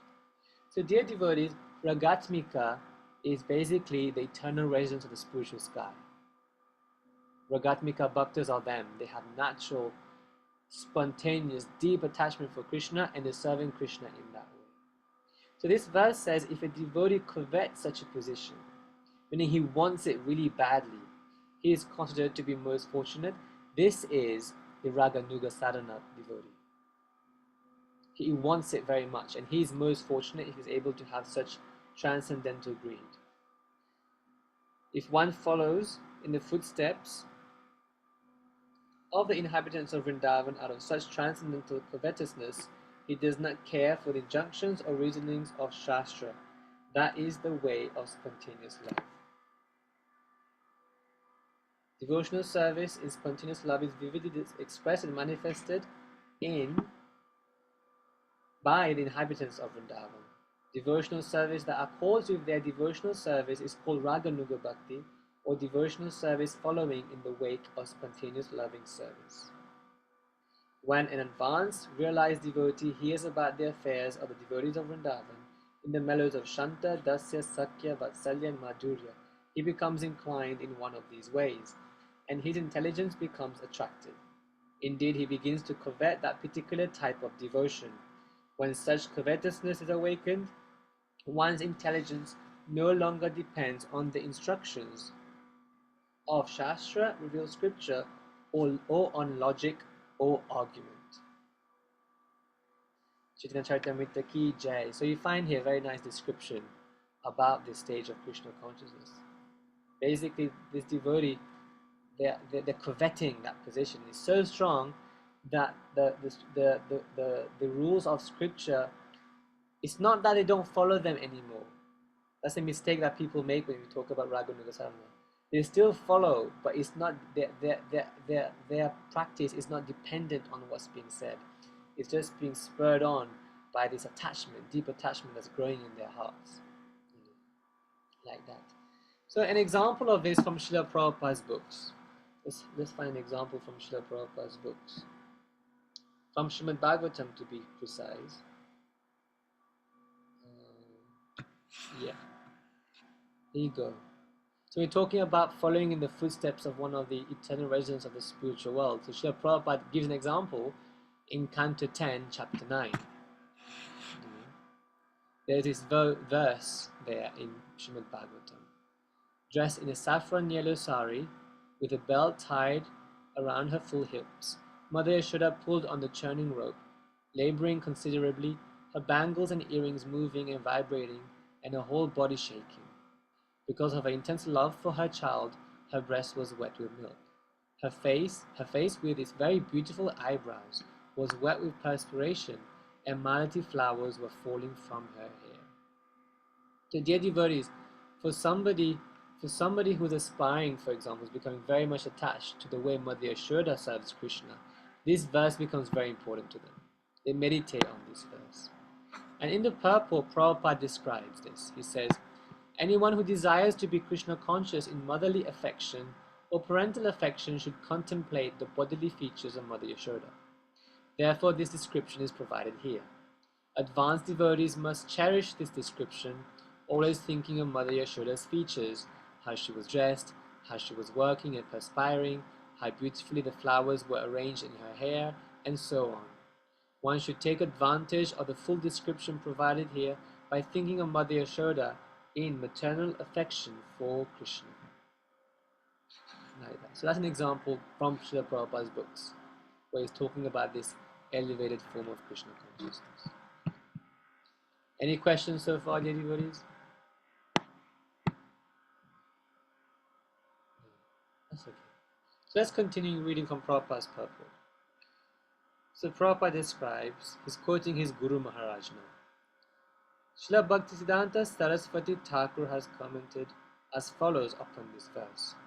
One who has not yet developed interest in Krishna consciousness should give up all material motives and train his mind by following the progressive regulative principles, namely chanting and remembering Krishna and his name, form, quality, pastimes, and so forth. But this is for us. We're still doing Vaidhi sadhana bhakti. So we're following the regulative principles, and we try to we try to chant Krishna's names, glorify Krishna, and remember Krishna. And in this way, after developing a taste for such things, one should try to live in Vrindavan and pass his time constantly remember Krishna's name, fame, pastime, qualities, under the direction and protection of an expert devotee. This is the sum and substance of all instruction regarding the cultivation of devotional service. So by following these rules and regulations, one will make progress, where one's chanting will gain a better, one will get taste for chanting, taste for devotional service. And to that degree we have the taste, to that degree we can reside in Vrindavan, internally or externally. So now Prabhupada, what Srila Bhaktisiddhanta actually begins talking about the stages of remembrance. In the neophyte stage, one should always engage in hearing Krishna Katha. This is called Shravana Dasha, the stage of hearing. By constantly hearing the transcendental holy name of Krishna and hearing of his transcendental form, qualities, and pastimes, one can attain the stage of acceptance called Varana Dasha. When one attains this stage, he becomes attached to the hearing of Krishna Katha. When one is able to chant in ecstasy, he attains the stage of Smaranavastha, the stage of remembering. So one is able to chant in ecstasy, therefore this is already very elevated. One's chanting of the holy name has evolved considerably. Recollection, absorption, meditation, constant remembrance, and trance are the 5 items of progressive Krishna Smarana. At first, remembrance of Krishna may be interrupted at intervals, but later remembrance proceeds uninterrupted. When remembrance is uninterrupted, it becomes concentrated and is called meditation. When meditation expands and becomes constant, it is called anusmriti. By uninterrupted and unceasing anusmriti, one enters the stage of samadhi, or spiritual trance. After smarana dasha, or samadhi, has fully developed, the soul comes to understand his original constitutional position. At that time, he can perfectly and clearly understand his eternal relationship with Krishna. That is called sampati dasha, the perfection of life.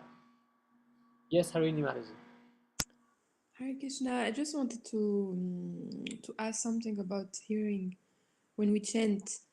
So normally the first is like to focus on the mantra, but sometimes I'm a little bit confused because I'm like, okay, maybe I should pray to Krishna to give me more devotional service, or no, if I do that, I'm not hearing anymore. So I'm always like kind of, sometimes I'm like go for praying, and then I don't know if we should just hear at the beginning, not even like pray or have a mood in chanting. Okay. Yes, very good question, Mataji.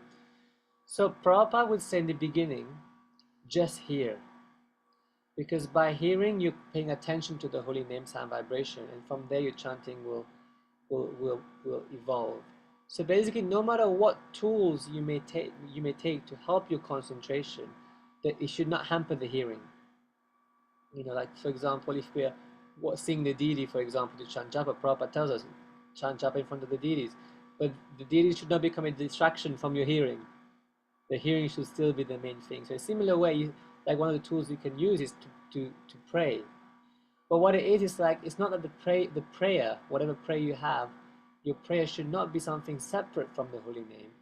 The prayer becomes the holy name, if that makes sense. Like the mood of your prayer, please give me devotional service, should be imbued in your chanting of the holy name. So when you're hearing it, that's what you're hearing. So what is the mood in which you're chanting Hare Krishna? You're chanting in that mood that, please give me devotional service. So you're hearing that the mantra attentively because you have that mood. So I'm going Hare Krishna, and the prayer, the mood is naturally there. The holy name is a prayer. Please engage me in service, right? So you know that, you know the meaning, you know the understanding of it, and therefore in that mood you're chanting. So does that make sense, Mataji? Yes. Yeah. So it's like, so in that way it would not stop you from hearing. In fact, it becomes part of the hearing. So basically, the prayer that you may have should be the mood. It gives you the mood that will allow you to concentrate and hear the holy name. Yeah. Yes. So dear devotees, so for us on this progressive stages of remembrance, I think most of us are still on Shravana Dasha. You know, and we should work towards at least Varana Dasha, where we become attached to hearing. So for us, really, what we're doing at Shravana Dasha is that we have to systematically hear about Krishna's pastimes, which is what's there in Srimad Bhagavatam. You go from the beginning until the end sequentially. You know. And what happens for somebody at this stage of what the verse is talking about is that eventually what happens as you advance, as you come to Smaranavasta, you know, the stage of remembering, you're chanting and you're remembering of Krishna as one and the same thing. What happens that we become attracted to hear something specific pastimes, specific devotees, and therefore that's where one's meditation goes on from there. Yes, Harini Mataji. Yeah, I'm sorry because the class this morning was also about that in the Srimad Bhagavatam class, and then he was saying that we should also hear actually the pastimes in Vrindavan. It's very important because that's the goal. But then I was wondering, like, how much can we hear from that also, and what pastime exactly can we hear? Because still, like, we cannot, we're not so advanced. Yeah, I was just wondering, is it really important that it's part of our sadhana to take interest into Vrindavan pastimes and Vrindavan in general, so that it stays like we have like the goal in mind? Well, for whatever stage you're on, Vrindavan pastimes is needed we should hear.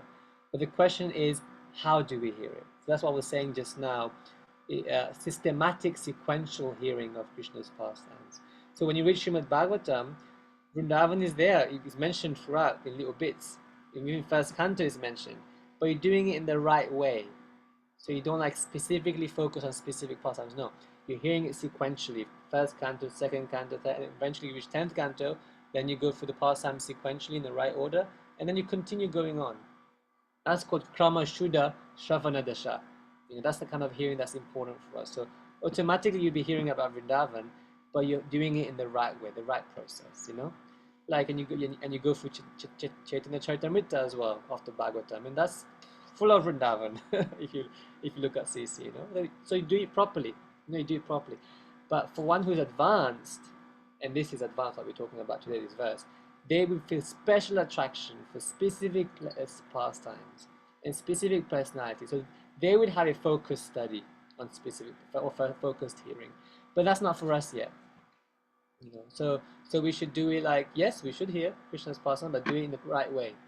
Because Krishna book is there, Vrindavan pastimes are there, but also Mathura pastimes are there, Dwarka pastimes are there, so we go for the whole thing like that. Yeah, so yes, we should be aware of the goal. That's nice, but we should be aware at what stage we're at yet, what stage we're still at. So for us, we have to be very careful. We still go for the whole Bhagavatam.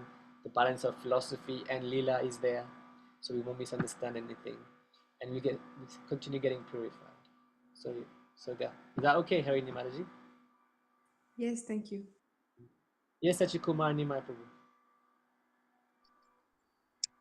This is an inquiry, Prabhu, that I have kind of engaged with, and I just wanted to kind of share it with you and see if you what you can hear. But it was really in regard to chanting, maybe the holy name, and maybe it can also include the pastimes as well. The distinction between listening to and listening for. So like say for instance, if I might be listening to the pastimes of Krishna, or I might be listening to the holy name, hearing, we're talking about Shravana. But the inquiry was, what am I listening for? And I don't know, somehow or other, when I was engaging in that inquiry, I could there was something that I could just notice. Sometimes I would be listening for specific things.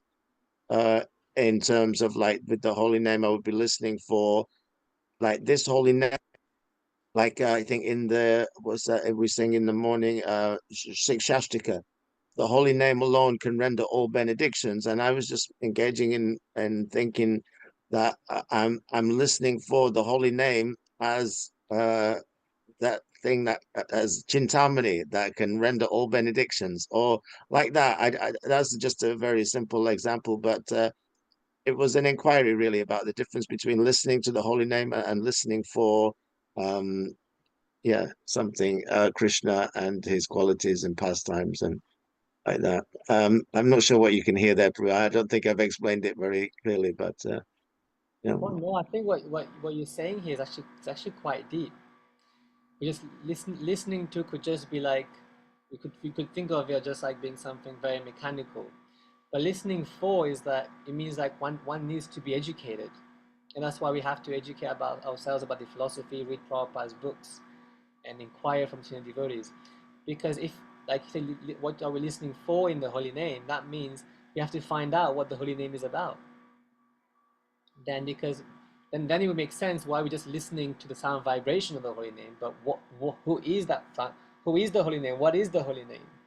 So yeah, so then we're looking forward. Okay, this holy name is actually non-different from Krishna. In fact, the holy name is non-different is more merciful than Krishna. Therefore, in that way, you're listening for the wonderful qualities of the holy name in one sense, and therefore that can infuse one's chanting. It won't be dry because we're equipped with Sambandha Gyan. So we have knowledge of the relationship, and that's very important. And similar thing with the pastimes as well. What are we listening for when we're hearing Krishna's pastimes being narrated by devotees? Unless we're educated and sufficiently purified, we won't know what to listen for. It would just sound like some little boy who's being naughty and he broke the pot. Oh, how sweet! What are we listening for? If you read Bhagavatam properly and learn the lessons of Bhagavatam properly in the right order, we will basically hearing Krishna's pastime contains everything. The entire philosophy is in Krishna's pastimes. So really, like when we say listening for, that's indicating that we have to cultivate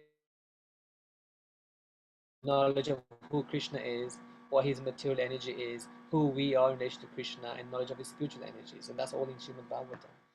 So that's why here when you say that, it's like we have to educate ourselves about Krishna, his holy name, what is form and pastime, and the nature of it, the spiritual nature of it, and then that would help us in doing these things. Yeah, that's what I thank you, thought. Prabhu. Yeah, Thank you. Like that. So yes, dear devotees, so basically at this stage of remembrance, when remembrance reaches the point of like anusmriti, and then one goes into samadhi. Samadhi basically means one enters the pastimes of the Lord. One is interacting with the Lord. Basically, one has discovered who they are in the spiritual world, and they're able to interact with the Lord, which is quite amazing. There is this one pastime. Would you like to hear? It's quite an amazing pastime. It's actually really far out. That describes the stage of samadhi. It's a story of Srinivas Acharya. I don't know if you've heard of Srinivas Acharya. He's one of the teachers in our line. He's one of the first book distributors in our line. There was him, Narottam Das Thakur, and Shyamananda Pandit. They were the first book distributors. So like that. So Srinivas Acharya, he went into samadhi when he was meditating on the Lord, and he entered into a particular pastime of the Lord. And in the Lord's eternal Leela, Srinivas Acharya is one of the maid servants of Srimati Radharani. And in this particular pastime, Srimati Radharani had lost her nose ring in the Jamuna, that was in the water. So in his eternal form as that maid servant, he had to go look for it. So in that pastime, in his meditation, he was looking for that everywhere. He couldn't find it. So, but in the what you would call the real world, in here, back here on earth, everyone thought there's something wrong with him. For 3 days, he was in trance. They're like, what's happened to him? And he was married, so his wives were getting very worried. What happened to him? Is he dead? Is he like going on? What's happened to him? So then what happened? They had to call one of his disciples, Ramachandra Kaviraj, came, and he said, "Don't worry, I'll find out."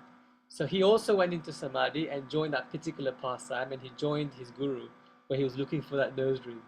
And in that pastime, he helped him find the nose ring and gave the nose ring back to Radha and Krishna. So in that way, everything was fine, and Srinivas Acharya was able to come out of his trance because it was resolved. The service was a success. And that way, everyone was very happy that he did not die. So that's an example. That's an example of what samadhi looks like. It's like next level, or should we say next level? So let's continue reading what Prabhupada is saying. Chaitanya Charitamrita advises those who are neophytes to give up all kinds of motivated desires and simply engage in the regulative devotional service of the Lord according to the directions of Scripture. So that's for us. Just give up all kinds of motivated desires. In this way, a neophyte can gradually develop attachment for Krishna's name, fame, form, qualities, and so forth. When one has developed such attachment, he can spontaneously serve the lotus feet of Krishna, even without following the regulative principles. This stage is called Raga Bhakti, or devotional service in spontaneous love. At that stage, the devotee can follow in the footsteps of one of the eternal associates of Krishna in Vrindavan. This is called Raganuga Bhakti. Raganuga Bhakti, or spontaneous devotional service, can be executed in the Shanta Ras when one aspires to be like Krishna's cows, or the stick or flute in the hand of Krishna, or the flowers around Krishna's neck. In the Dasya Ras, one follows in the footsteps of servants like Chitraka, Patraka, and Raktaka. In the friendly Sakya Ras, one can become a friend like Baladev, Sridham, or Sudan. In the Vatsalya Ras, characterized by parental affection, one can become like Nanda Maharaj and Yashoda. And in the Madhura Ras, characterized by conjugal love, one can become like Srimati Radharani and her lady friends, such as Lalita, and her serving maids Manjaris like Rupa and Rati. This is the essence of all instruction in the matter of devotional service. Thus ends our purport to this verse. So just a few more slides here to sum up what we've just read. So Raganuga Bhakti is defined as one can spontaneously serve the lotus feet of Krishna even without following the regulative principles. Based on what we discussed so far, does this mean that this devotee does not follow any rules and regulations? What do you think? Oh. Yes, Achikumar Prabhu? I'm not sure of the answer, Prabhu, but it's something I heard the other day, and I think the quote was, it was an artist, and she was saying, in order to study music, you have to learn all the rules, but in order to play music, you have to forget all the rules, or something like that. Yes. You're close, but based on what Prabhupada describes, in different places is that no, that's not what it means. It doesn't mean that they stop following it. It's that, as I was saying earlier, their inspiration is spontaneous. The inspiration is their own attachment and attraction, but they're still following the rules and regulations to set the right example, you know, like that. And they still continue hearing and chanting and reading, doing all the things, because all those different things also help them to cultivate their attachment to Krishna. So no, they don't disregard. You're just not dependent on the regulative principles. You know. So yeah, Raga Nuga Bhakti is basically an internal thing. It's an affair of the heart. You know. So then we have the second part is one follows in the footsteps of one of the eternal associates of Krishna and Vrindavan. So we were talking about how one wants to follow an eternal Vrajavasi, remembering the pastimes of Krishna with that particular Vrajavasi, and covet the same mood of love and service of that Vrajavasi. So you could think, example, somebody who's cooking for Krishna in the Pujari department, you know, but internally they're aspiring to be a follower of Mother Yashoda while cooking that breakfast, and they meditate on what she does to serve Krishna in that way. Or if one is dressing Krishna on the altar, one is meditating on the pastime of that particular Vrajavasi who was dressing Krishna. So like that, but that's what's happening, and that's what's happening in that person's daily life. But externally, still doing all the same services, you know, still the same services as everyone else. And unless they were to reveal it, you would not know, or unless you were very advanced, you would know. You could detect the signs, but otherwise, nobody knows. So like that, dear devotees. Gradually, once rasa with Krishna is being revealed, at the Sakti, as I was saying, you get a hint. You know, Prabhupada says in Chaitanya Charitamrita that a special attraction to a particular type of pastime of the Lord may hint at one's eternal relationship with Krishna. You know, may hint. I'll share with you one other nice pastime, real life story. Again, it's from Brihad Bhagavad Swami Maharaj. He was describing, he was in one particular temple, he wasn't saying which temple it was, one particular temple, where there was one elderly Mataji who's been a pujari for the deities for years and years and years, very attached to the deities.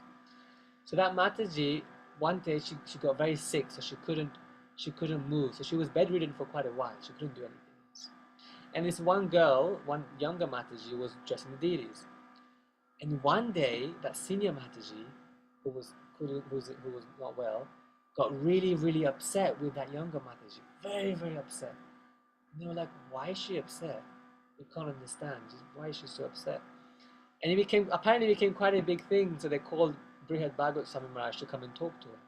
So he went and spoke to her. And he asked her, like, why are you so upset? What's happened? Everything okay? And the Mataji tells him, you know, they don't understand. They just don't understand. She put the wrong flute in Krishna's hand. Instead of putting the flute that he should take to herd the cows, she's put the flute that he takes for the rasa dance. That's not good. So Maharaj was like, oh, so that's what's going on. Her meditation is like assisting Mother Yashoda in giving Krishna his flute to go herd the cows. Anyway, a sweet story. So we'll end with this quote from Srila Prabhupada. We should understand that.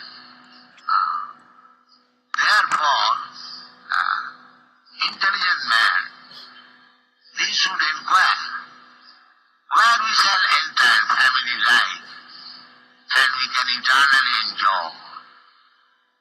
That is Krishna's family. You enter into Krishna's family, Vrindavan family, where Krishna has got his father, mother, his friends, his lover, his beloved, his cows, his garden, his Jamuna. You enter that family. Then, Jadagattana Nivartante, then you will not have to return back again to this temporary family. It will not stay. But if you enter Krishna's family, therefore Krishna comes. Krishna is so kind that you are so much fond of family life. Just here, see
Srila Prabhupada ki jai. How nice. Prabhupada sums it up all nicely here. He says, so the Krishna consciousness movement means to practice in this life how to enter Krishna's family. How sweet, huh?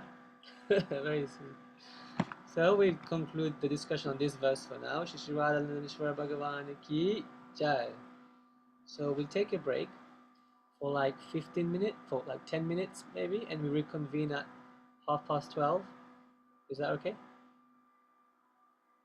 Okay, I'll see you all in 10 minutes.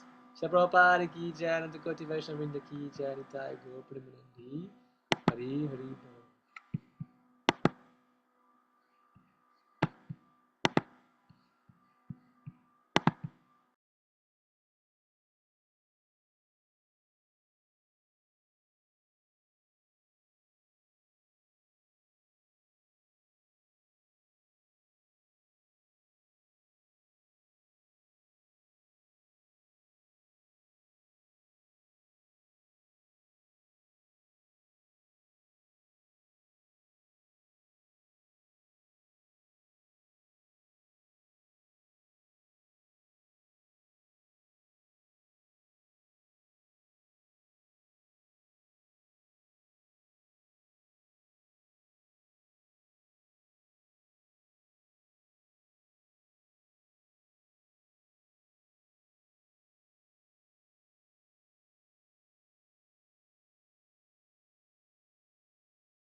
Hare Krishna, dear devotees, Haribol.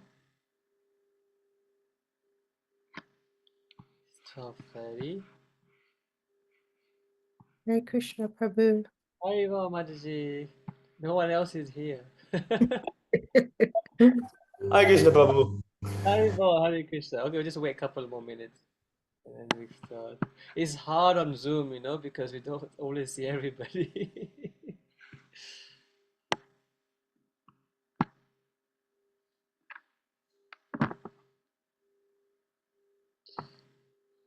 So okay, we'll start then with text number 9. So you'll find that the next 3 verses are just pretty light, quite nice. Actually, nice and light and quite very sweet. And the purport is also quite short as well. So it's not going to be like a kind of heavy last session. Yes. So yeah, our previous verse, text number 8, was describing a very elevated stage of practice of Krishna consciousness. It's still practice of when one's attachment for Krishna is becoming very specific. Now is describing the goal, the topmost goal in spiritual life, topmost place in the spiritual world. So we will go and discover that now. What Rupa Goswami has to say.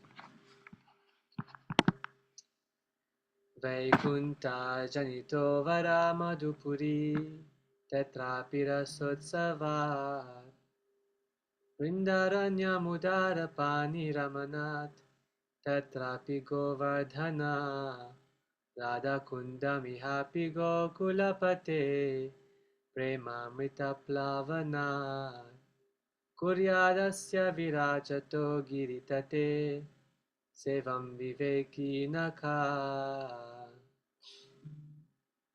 The holy place, known as Mathura, is spiritually superior to Vaikunta, the transcendental world, because the Lord appeared there.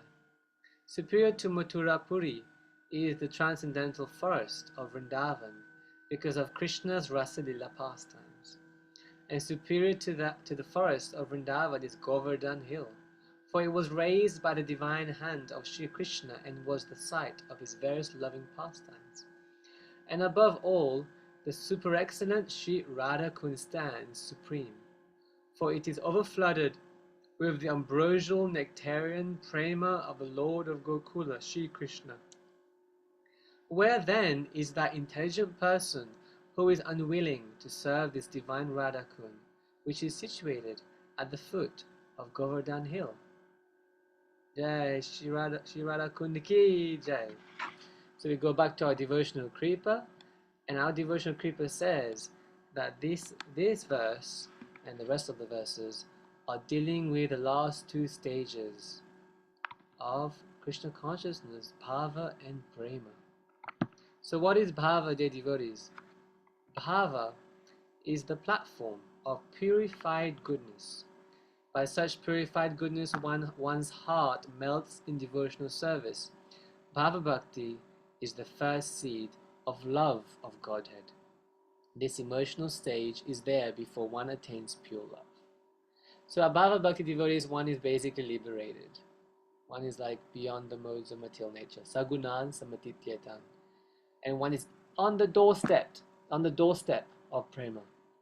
And it says purified goodness. That's what I mean by beyond the modes of nature. It's not mundane goodness, it's purified goodness, Shuddha Sattva. And one is experiencing transcendental emotions in Krishna consciousness. So the emotions that one experiences at this stage is shastric. It's like it's shastra. That's what I mean to say. It's like it's the real thing. Our emotions right now, even if there's some spiritual experience, it would be a bit mixed. But that stage is the real deal. And then what is prema?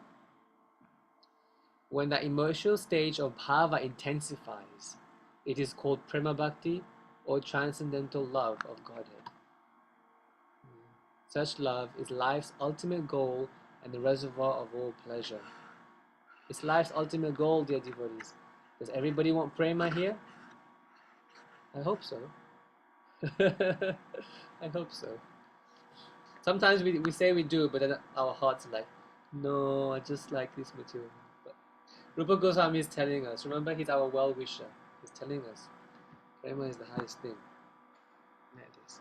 So let's read what Prabhupada is saying. The spiritual world is 3/4 of the total creation of the Supreme Personality of Godhead, and it is the most exalted region. The spiritual world is naturally superior to the material world. However, Mathura and the adjoining areas, although appearing in the material world, are considered superior to the spiritual world because the Supreme Personality of Godhead himself appeared at Mathura. The interior forests of Vrindavan are considered superior to Mathura because of the presence of the 12 forests, Dvadashavan, such as Dalavan, Madhuvan, and Bahulavan, which are famous for the various pastimes of the Lord.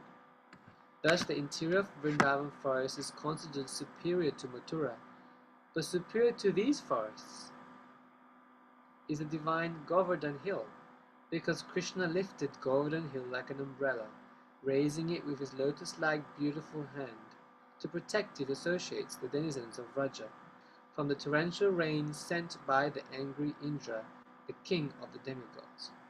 It is also at Govardhan hill that Krishna tends the cows with his cowherd friends, and there also he had his rendezvous with his most beloved Sri Radha and engaged in loving pastimes with her.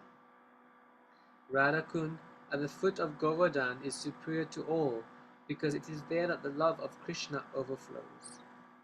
Advanced devotees prefer to reside at Radhakund because this place is the site of many memories of the eternal loving affairs between Krishna and Radharani, Rati Vilas.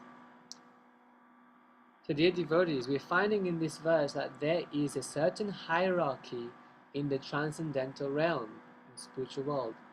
Vaikuntha, Mathura, Vrindavan, Govardhan, and ultimately Sri Radhakund.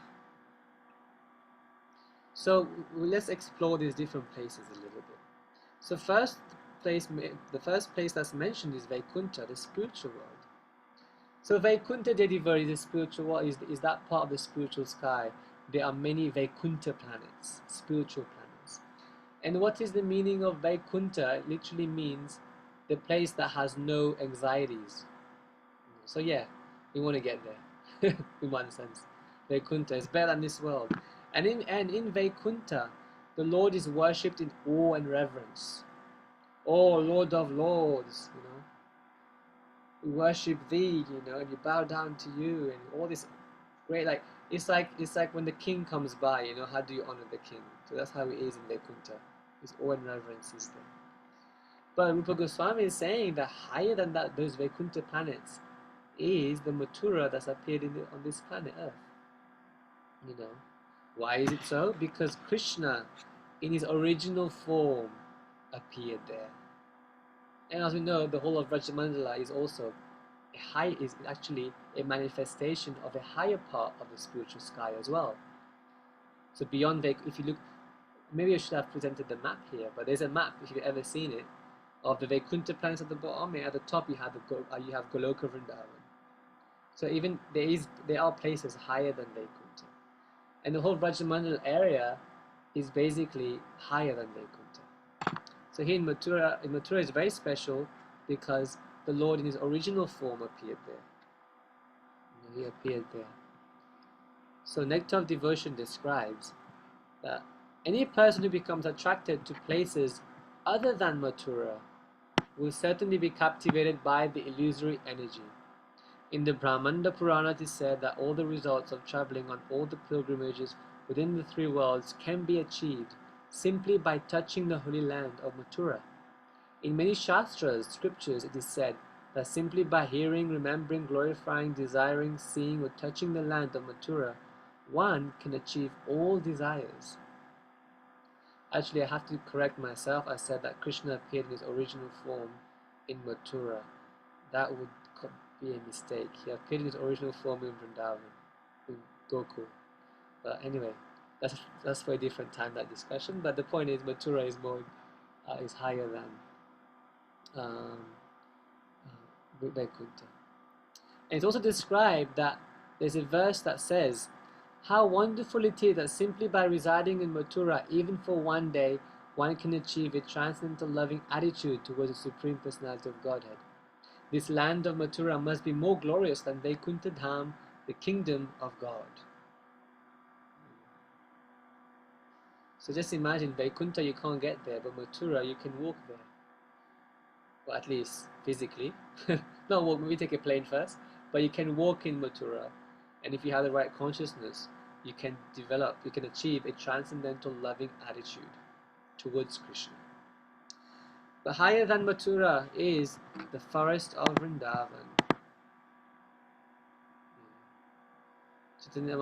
Prabhupada described in CC, the ideal place to execute Krishna consciousness is Vrajabhumi or Vrindavan, where people are naturally inclined to love Krishna and Krishna is naturally inclined to love them. So Vrindavan forest is very special. The entire forest of Vrindavan is living for the pleasure of Krishna. It is described that when Krishna leaves the Vrindavan forest in the evening to go back home, the entire forest, including all the animals, the plants, the trees, the creepers, they all wither in separation. And when Krishna wakes up the next day and he's about to enter the forest with all of his friends and cows, Vrindadevi, who's Tulsi Maharani, she enters into the forest and tells everybody, "Come on, forest of Vrindavan, you should wake up. Krishna is coming. Your master Krishna is coming." Yeah, as soon as they hear that, they all come back to life, ready to welcome Krishna back to the forest. So in Vrindavan, Prabhupada says Vrindavan is Krishna's own home and his own personal home. In Vaikuntha, Krishna is revered as God, but in Vrindavan, God is not God, if that makes sense. He's not God. There he's just reveling in loving pastimes, or he remains God no matter what. But that's not the most important thing. Exchanges of love is the most important thing. And there Krishna becomes the puppet in the hands of his greatest devotees. His greatest devotees. And also, Vrindavan is the greatest of all holy places. And in fact, all the other holy places reside in Vrindavan. You don't even need to go anywhere else. If you go in Rajamandal area, you'll find that Badrikashram is there. There's a Badrikashram there. There's different places that tend to reside in Rajamandala. And there's one pastime in relation to that. There's one time, recently there was the Kumbh Mela, right? There was Kumbh Mela, they all went to Prayag, Allahabad, to go to the Triveni, to take dip into the Sangam. Well, Nanda Maharaj one time was like, I need to go to Prayag and take a dip in the Triveni. Krishna was just a little boy at that time. And Nanda Maharaj, Mother Yashoda was packing his lunch. Nanda Maharaj's lunch for the trip, I guess it was going to take a while for him to get to Prayag. And little Krishna comes along and asks, Mata, what are you making? Is it for me? Are these samosas you're making for me? And Mother Yashoda is like, no, it's not for you, it's for your father. He's going to Prayag and he needs something to eat on the way. So I'm making this for him.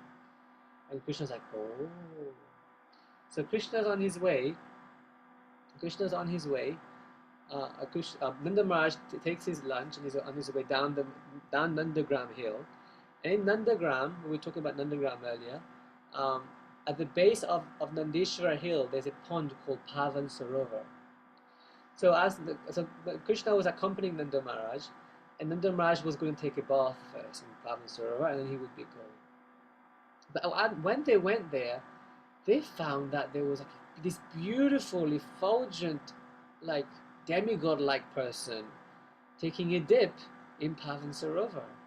They were like, wow, we've never seen such a person before. So Nanda Maharaj and Krishna were like, well, let's go find out. So Nanda Maharaj went to this person and asked, okay, who are you? What are you doing here? And this beautiful person said, my name is Prayagraj. And Nanda Maharaj is like, what do you mean Prayagraj? What kind of name is that? Prayag is the name of a holy place. How can you have such a name? And then this person just laughed. He said, well, I am the personification of this holy place called Prayag. And then Nanda Maharaj was like, well, what are you doing here? Shouldn't you be in Prayag? Why are you here in Vrindavan, in Nandagram, in Pavan Sarovar, taking a dip? And then Prayagraj told him, well, you know what? Every year so many pilgrims come to me, take a dip in my waters, and dump all of their sins on me, all year round. So what I do on this particular day, that particular day this pastime happened, is called Akshay Tritiya, the first day of Chandan Yatra. So he said, you know, but every year what I do on Akshay Tritiya day, I come here and take a dip in Pavan Sarovar to get rid of all the sinful activities that everyone's dumped on me. And Maharaj Nanda was like, wow, this is amazing. And then Prayagraj tells him, well, look around us. Do you see this lady over there? That's Ganga Devi. You see the other effulgent lady there? That's the river Kaveri. And he pointed out to him basically all the holy places in the universe, and all the rivers, holy rivers, were there taking a dip in Pavan Sarovar. So then the Maharaj was like, oh, this is interesting. So then the Maharaj became really quiet and began heading back to the palace. And then Krishna asked him, Pita, are you going to Prayag now? And then the Maharaj said, no. Why aren't you going, Pita? I've changed my mind. So then he went back up the hill to Nandagram, and Krishna was like, well, if you're not going, can I get one of those samosas, please? Then the Maharaj, yeah, take the whole bag, it's for you. Well, the moral of the story is that Vrindavan is so great. It is so great that all the other holy places come to Vrindavan. And similarly, the process of bhakti is the greatest of all processes. Everything to do with Krishna is the greatest of everything. But despite this, dear devotees, even higher than Vrindavan, we're hearing from this verse, is Govardhan Hill, Giraj Maharaj Ki Jai. As Prabhupada says here, Govardhan Hill was held by Krishna for 7 days. Govardhan Hill is the site of many wonderful pastimes. So basically, what you're finding here, in this hierarchy, you're finding like there's a digression going on from awe and reverence to more and more intimacy, to more and more confidential pastimes where the rasas become more deep and more rich. So we started in Vaikuntha, then went to Mathura, then Vrindavan becomes more wonderful, and then you find Govardhan Hill, where Prabhupada is very much glorifying the pastimes that Krishna performs at Govardhan Hill. That's where Krishna tends his cows, if his cow had boyfriends, and he also meets with Radharani and the gopis there. And there's many wonderful pastime places around Govardhan Hill.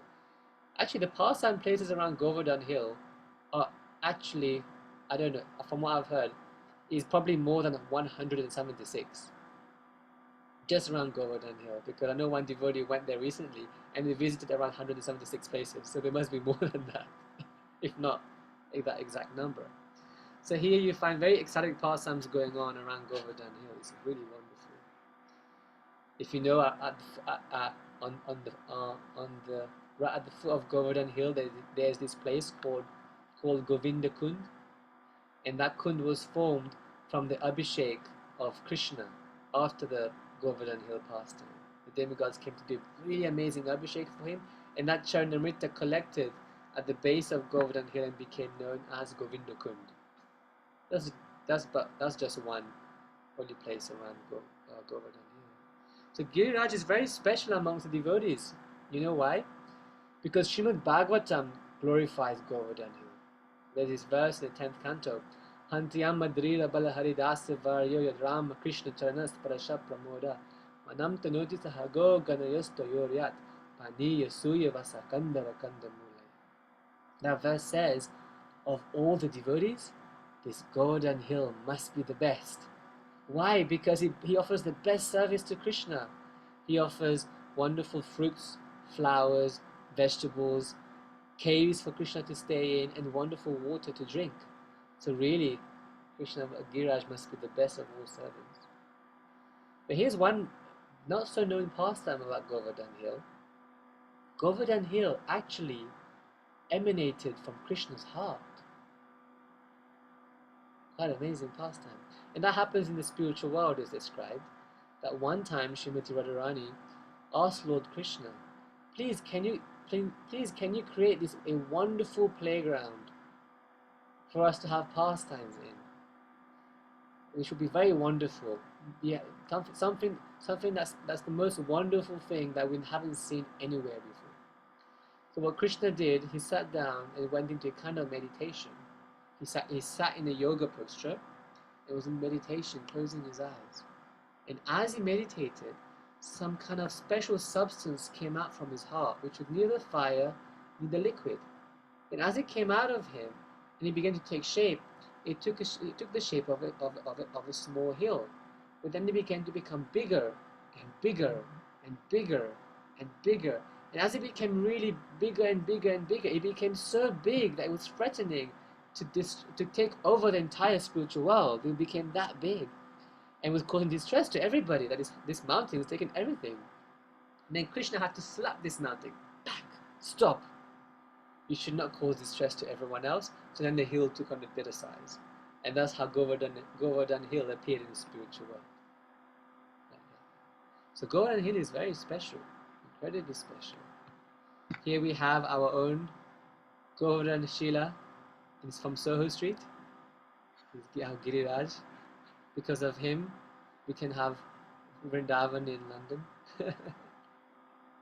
It's described in our Shastras that when Krishna was still in Goloka Vrindavan, he was speaking to Srimati Radharani.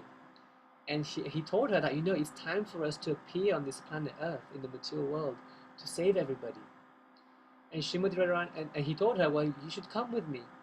And she said, well, you know what? I'm not going to be very happy there if Govardhan Hill is not there and Yamuna is not there. So I'm not too sure how it's going to be. And Krishna told her, don't worry, my dearest. The Yamuna River and Govardhan Hill, and in fact the entire spiritual world has already appeared there, waiting for us. Then Radharani was like, okay then, sounds like a good plan. And that's how they appeared. Govardhan Hill. But within Govardhan Hill, amongst all the wonderful holy places surrounding Giriraj, we have the most exalted Radha Kund, where ambrosial nectarian prema for Krishna is overflowing, Prabhupada says, Rupa Goswami says. Krishna prema is overflowing in Radha Kund. If any of you have been there, it's quite amazing. It's pretty amazing. Like when you're around Govardhan Hill, there's a different mood. It's like Govardhan Hill is proclaiming to the world, service to Krishna is topmost, service to Radha and Krishna is topmost. And when you finish your Govardhan Parikram and you reach Radha Kund, it's very silent, quiet, but deep nectar is overflowing. And if you're receptive to it, it will drown you in it. It's quite amazing when you go to Radha Kund. It's like, I remember I did my first Govardhan Parikram when I was 14. And we were so tired after the whole Govardhan Parikram, we were very tired, we were walking. And we reached, if you're not used to it, and if you're walking at a normal pace, it probably takes around 4 or 5 hours to finish. So by the time we finished, it was in the afternoon, and the Vrindavan sun, Indian sun, how hot it can be. But as soon as you reach Radha Kund area, it was all gone. We were completely different space, So Radha Kund, the spiritual Radha Kund, is Srimati Radharani's own personal abode. She's the greatest devotee of Krishna.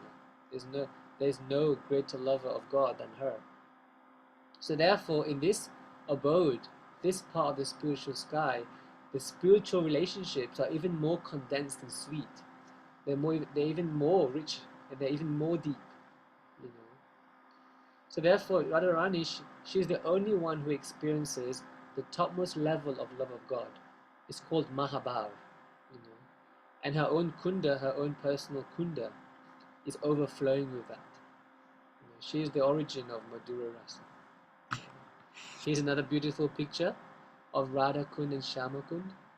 So you see the square one is Radha Kund, and the odd-shaped one is Shyama Kund, like that.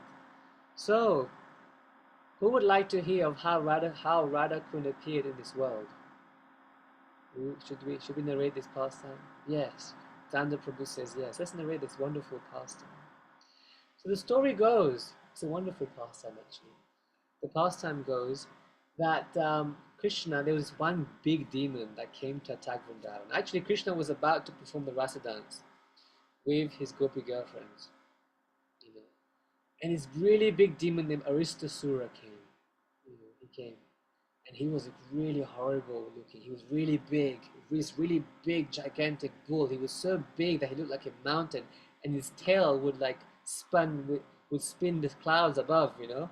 And he came with, and when that demon would roar, like it would cause miscarriages in people, in pregnant women.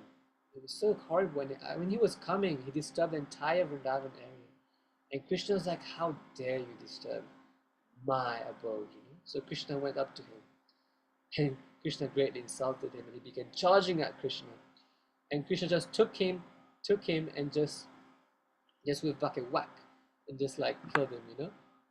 Turned him upside down, took him by the horns, and you know, and he died in one go, like that. So in that way, he left his body, and he destroyed that demon, you know. So Krishna came back, and he was kind of telling the cowherd boys, you know, how I killed these demons, you know, like. But what happened? That was in the evening. So after he killed that demon, there was a big celebration. So basically, the rasa dance got disturbed because of that. So there was no party that night. There was a different party, everyone celebrating that Krishna killed this horrible demon. So the next evening, Krishna went to meet the gopis again. You know? But when he went to meet the gopis, they were like, Radharani and the gopis were like, stay where you are, you're not coming near us.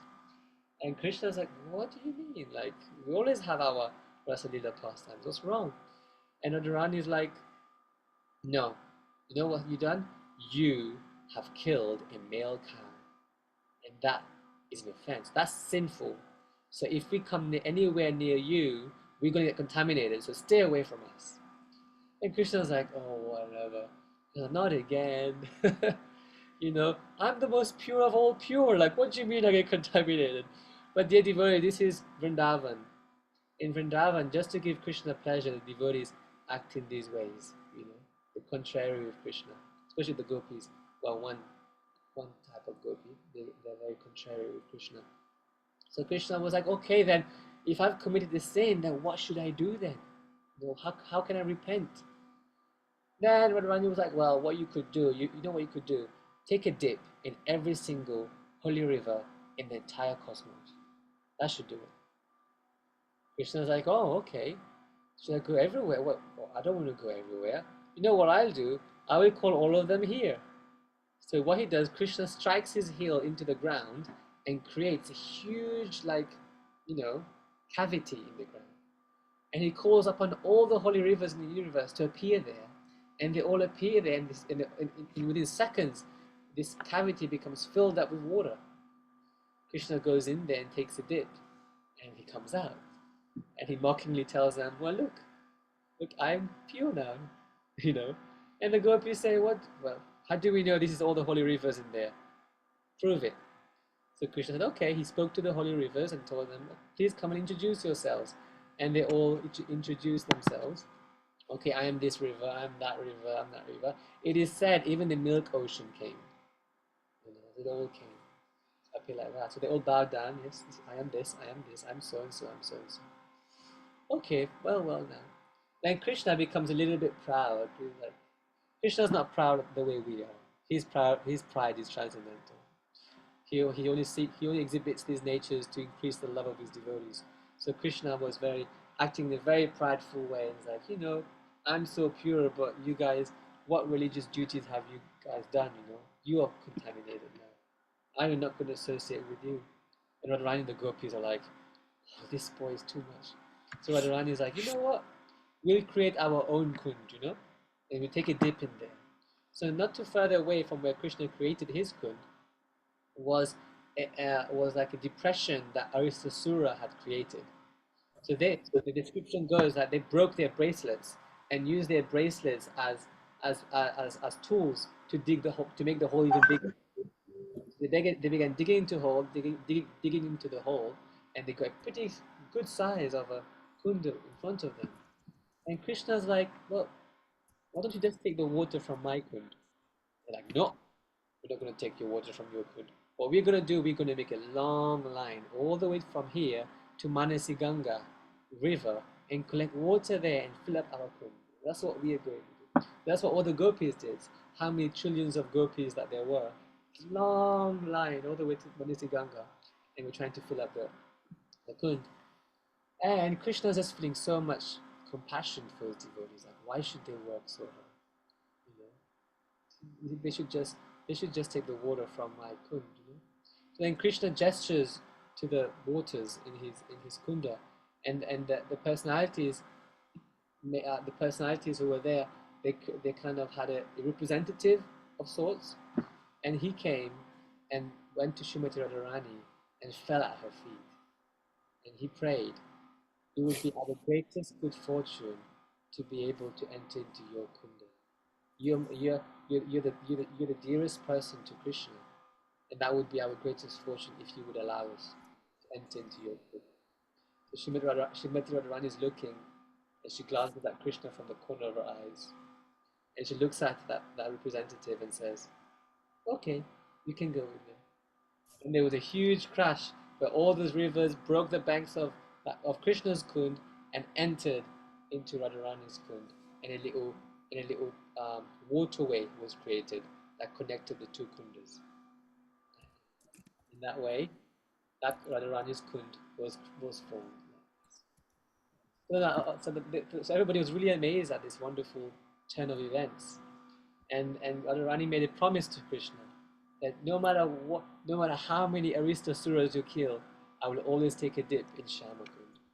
And Krishna says, your kunda, Srimati Radharani, will be as dear to me as you are. So, and it's described that from that day on, Radharani's kund is named Radhakund, and Shyamakund is Krishna's kund. Like that. Radhakund, Shyamakund ki jai. But our acharyas also say that Radhakund and Shyamakund are also non-different from Radha and Krishna. In fact, it's their liquid forms. So when devotees go to Radhakund and Shyamakund, you'll find that it's with great awe and reverence they go there. Very, very careful. Some devotees don't even take a dip in Radhakund. They will simply take the water, a few drops, and put on their head. We'll talk more about that in our next class. But yes, that's Radhakund and Shyamakund of how they appeared in the material world. So here's a few beautiful descriptions from a book called Vrajariti Chintamani. Radhakund and Shyamakund are two great floods of the nectar of beauty. They are two great oceans of splendor. They are two beautiful roots from which the sweetest devotional service grows. They are two jewel mines of love. They are two seas from which grow the jewel vines of transcendental pastimes. How did they become two splendid nectar-sweet lakes? By seeing these two lakes, Radha and Krishna believe they are present in them. It is as if they directly see each other. The wise say that by approaching these lakes, one directly approaches Radha and Krishna. Shri Radhakund Shyamakund ki jai. So, let's continue reading what Prabhupada has said. Actually, we won't read that just yet, but we discussed this point, hierarchy of rasas. So you see like how there is gradation that Rupa Goswami is giving about these different places in the spiritual world. And these different places are related to different rasas. And you find that in Radhakund, the Madhura rasa is the highest. Therefore, it is the highest place. But how do we understand this hierarchy of rasas? You know, is there such a thing as higher and lower in the spiritual world? You may wonder about that. And we have to be very careful when you're thinking in terms of hierarchy in the spiritual world. You know, if Radhakund is the topmost place, would that mean Madhura rasa is the highest and everything else is low? Okay, Mother Yashoda is low, the cowherd boys are low, and the cows are low. Is that what it means? We should be very careful here. When we hear something as being the most important in this world, Because we want to enjoy the best of everything, we look down upon everything else that's lower. Because we want to enjoy the best thing, I deserve the best. Therefore sometimes neophytes like us, we think that we're so advanced that and therefore what we tend to do, we may show so-called regard for Radhakund and the gopis and disregard other devotees. But that's a material mentality, because we're thinking, oh, what's the best for me because I deserve the best. We need to be very careful with this mentality. If we try to impose our material understanding on that which is transcendental, we will commit offense. Be very careful. We do not use our material understanding, our material experiences in this world and superimpose that on transcendental descriptions. It will be an offense. His Holiness Bhakti Goswami Maharaj once came to London and he gave a class about this. He was describing, you probably all heard of the Gopi Bhava Club story during Prabhupada's time. It's there in Lilamrita, where some senior devotees were grouping together and just talking about Gopi pastimes, And Prabhupada got really angry. He got really upset. Why is that? He said he got really upset because he could see they were imposing material, and they were trying to see the spiritual world through their own material understanding. So therefore he said that for all of you who are still on the material platform, there is no difference between all these rasas. They are all the same. He said, Prabhupada said it is an offense to think that Radharani is higher than Mother Yashoda. It's an offense. So from the material point of view, for us, it is all the same. We should offer respects to all of them.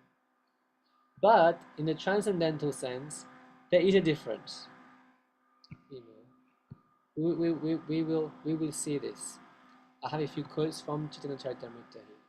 So Krishnadas Kaviraj Goswami is saying, 4 kinds of devotees are the receptacles of the 4 kinds of mellows in love of God, namely servitude, friendship, parental affection, and conjugal love.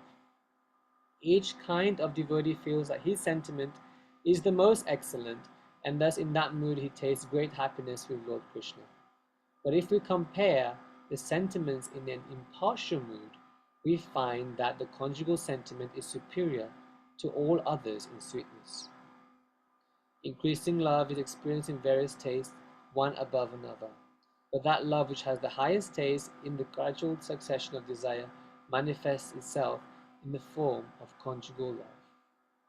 So here we go. From our perspective, it's all on the transcendental level, therefore they are all perfect. But from the point of view of intimacy within the spiritual world, then there's a difference. So that we should remember. We should remember when hearing this hierarchy in the spiritual world. So let's read what Prabhupada is saying. In Chaitanya Charitamrita Madhya Lila, it is stated that when Sri Chaitanya Mahaprabhu first visited the area of Rajabhumi, he could not at first find the location of Radha Kund. This means that Sri Chaitanya Mahaprabhu was actually searching for the exact location of Radha Kund. Finally, he found the holy spot, and there was a small pond there. He took his bath in that small pond and told his devotees that the actual Radha Kund was situated there. Later, the pond was excavated by Lord Chaitanya's devotees, headed first by the 6 Goswamis such as Rupa and Raghunath Das. Presently, there is a large lake known as Radha Kund there. Srila Rupa Goswami has given much stress to Radha Kund because of Sri Chaitanya Mahaprabhu's desire to find it. Who then would give up Radha Kund and try to reside elsewhere? No person with transcendental intelligence would do so. The importance of Radha Kund, however, cannot be realized by other Vaishnava Sampradayas, nor can persons uninterested in the devotional service of Lord Chaitanya Mahaprabhu understand the spiritual importance and divine nature of Radha Kund. Thus Radha Kund is mainly worshipped by the Gaudiya Vaishnavas, the followers of Lord Sri Chaitanya Mahaprabhu. Lord Gauranga Mahaprabhu ki jai. So we find here, Prabhupada is saying that the divine nature of Radha Kund, we are aware of it. Why? Because of Lord Chaitanya. We would not know. If Lord Chaitanya had not appeared, Radha Kund and Shama Kund would have been still lost to our vision. That was part of Mahaprabhu's mission as well, actually. He did that mainly for the 6 Goswamis of Vrindavan. to uncover all the holy places of Vrindavan because many of them were lost. But Radhakund and Shyamakund, he himself rediscovered them. He himself came to rediscover Radhakund and Shyamakund. So therefore, the importance of Radhakund therefore cannot be realized by other Vaishnava Sampradayas. It's only coming in the line of Lord Chaitanya Mahaprabhu. Yes, because dear devotees, as ISKCON devotees, we're very fortunate, and we're probably also very used to the fact that Srimati Radharani is always worshipped with Krishna. But that was not always the case. It was actually Mahaprabhu's special contribution to the Vaishnava canon, the wonderful and unique position of Srimati Radharani and her worship and glorification. Before Mahaprabhu, her glories were hidden. So it's only with Mahaprabhu's advent and his disciples that we know the wonderful, wonderful qualities and wonderful position of Srimati Radharani, therefore also the wonderful position of her abode. And Lord Chaitanya, when he appeared in this world, he came to give us love for Krishna in all of his forms, in all of his rasas. But he gave something that other Sampradayas never gave before, which is very unique to the world. Yet he's giving it to the whole world. And this is this verse from Chaitanya Charitamrita. Anarpita charimchara karuneya vatirana kalo samarpayitum unatojvala rasam sabhakti shriyam haripurata sundara duti kadamba sandipita sadaridaya kandare sfurutova Shri Sachinandan. So this is the verse. This verse we chant it in the morning every day when you worship Lord Chaitanya on the altar. So may the Supreme Lord, who is known as the son of Sachi Devi, be transcendently situated in the innermost chambers of your heart. The Sanskrit says, in the cave of your heart. Hridaya Kandara. So Prabhupada is making it more emphasis. Innermost chambers. So a cave is very deep, right? So a cave takes you very, very deep inside a mountain. So the innermost chambers of your heart, the innermost cave of your heart. Resplendent with the radiance of molten gold, he has appeared in the age of Kali by his causeless mercy to bestow what no incarnation has ever offered before, the most sublime and radiant mellow of devotional service, the mellow of conjugal love. Shri Chaitanya Mahaprabhu ki jai. So that's Mahaprabhu's special contribution. And because Radha Kund is concentrated Madhura Rasa, so Radha Kund is worshipable by all of us followers of Mahaprabhu. Shri Radha Kund Shama Kund ki jai, Shri Giri Govardhana ki jai, Srila Rupa Goswami ki jai, Srila Prabhupada ki jai. So that concludes the discussion on the second part of our class today on this verse number 9, verse number 9. So I hope it was very beneficial to all of you and it was nourishing to your Krishna consciousness. Please feel free to ask any more questions or clarifications, and comments are also welcome if you would like to share some. But if not, we can just stop here.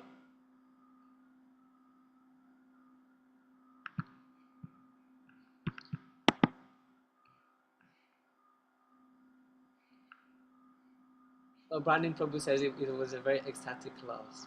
Well, thank you very much, Prabhu. Talking about Vrindavan is always very wonderful.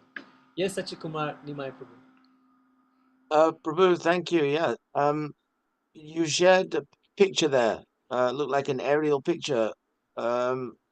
Which one did you say was the square one, and which one was the other? Oh, the 1 other minute. one? I'll share it again.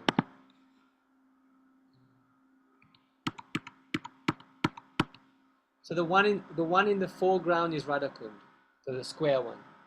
Yeah. And the oddly shaped one is Shamakund. Well, there's a reason why Shamakund became funny shaped like that. Do you know why? Well, the main person who was behind making Radhakund the way Radhakund is today is Raghunath Das Goswami. And that was a special one of his services that was revealed to me he should do. So he made Radhakund square because the original Radhakund was much smaller, the one that Mahaprabhu rediscovered. If ever you had the fortune of seeing a video, I'm going to try and find this video for the next class.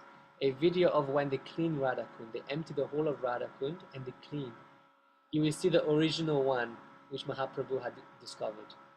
You can find. So that was very small. So Raghunath Das Goswami kind of knew that in the future, thousands of people will come and take shelter at Radha Kund. So he made trying to make everything bigger. So when it came time to make Shamal Kund bigger, they had to cut down a few trees to make to make the Kund bigger.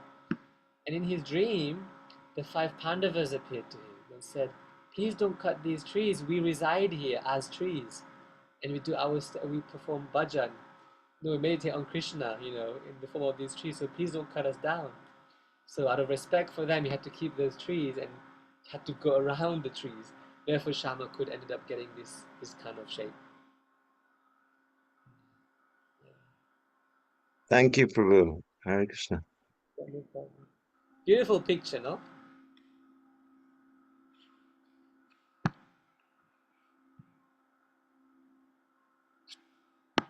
Okay, so if there's not any more questions, we'll stop here. Thank you very much, dear devotees, and thank you for your Sangha and association and presence. And please forgive me if there was any shortcomings, mistakes, or offenses I made. And if there's anything good that I've said, it's definitely because of my superiors and teachers. And if that pleased you, please bless me that I can become a proper devotee one day. Jai Shri Prabhupada ki Jai.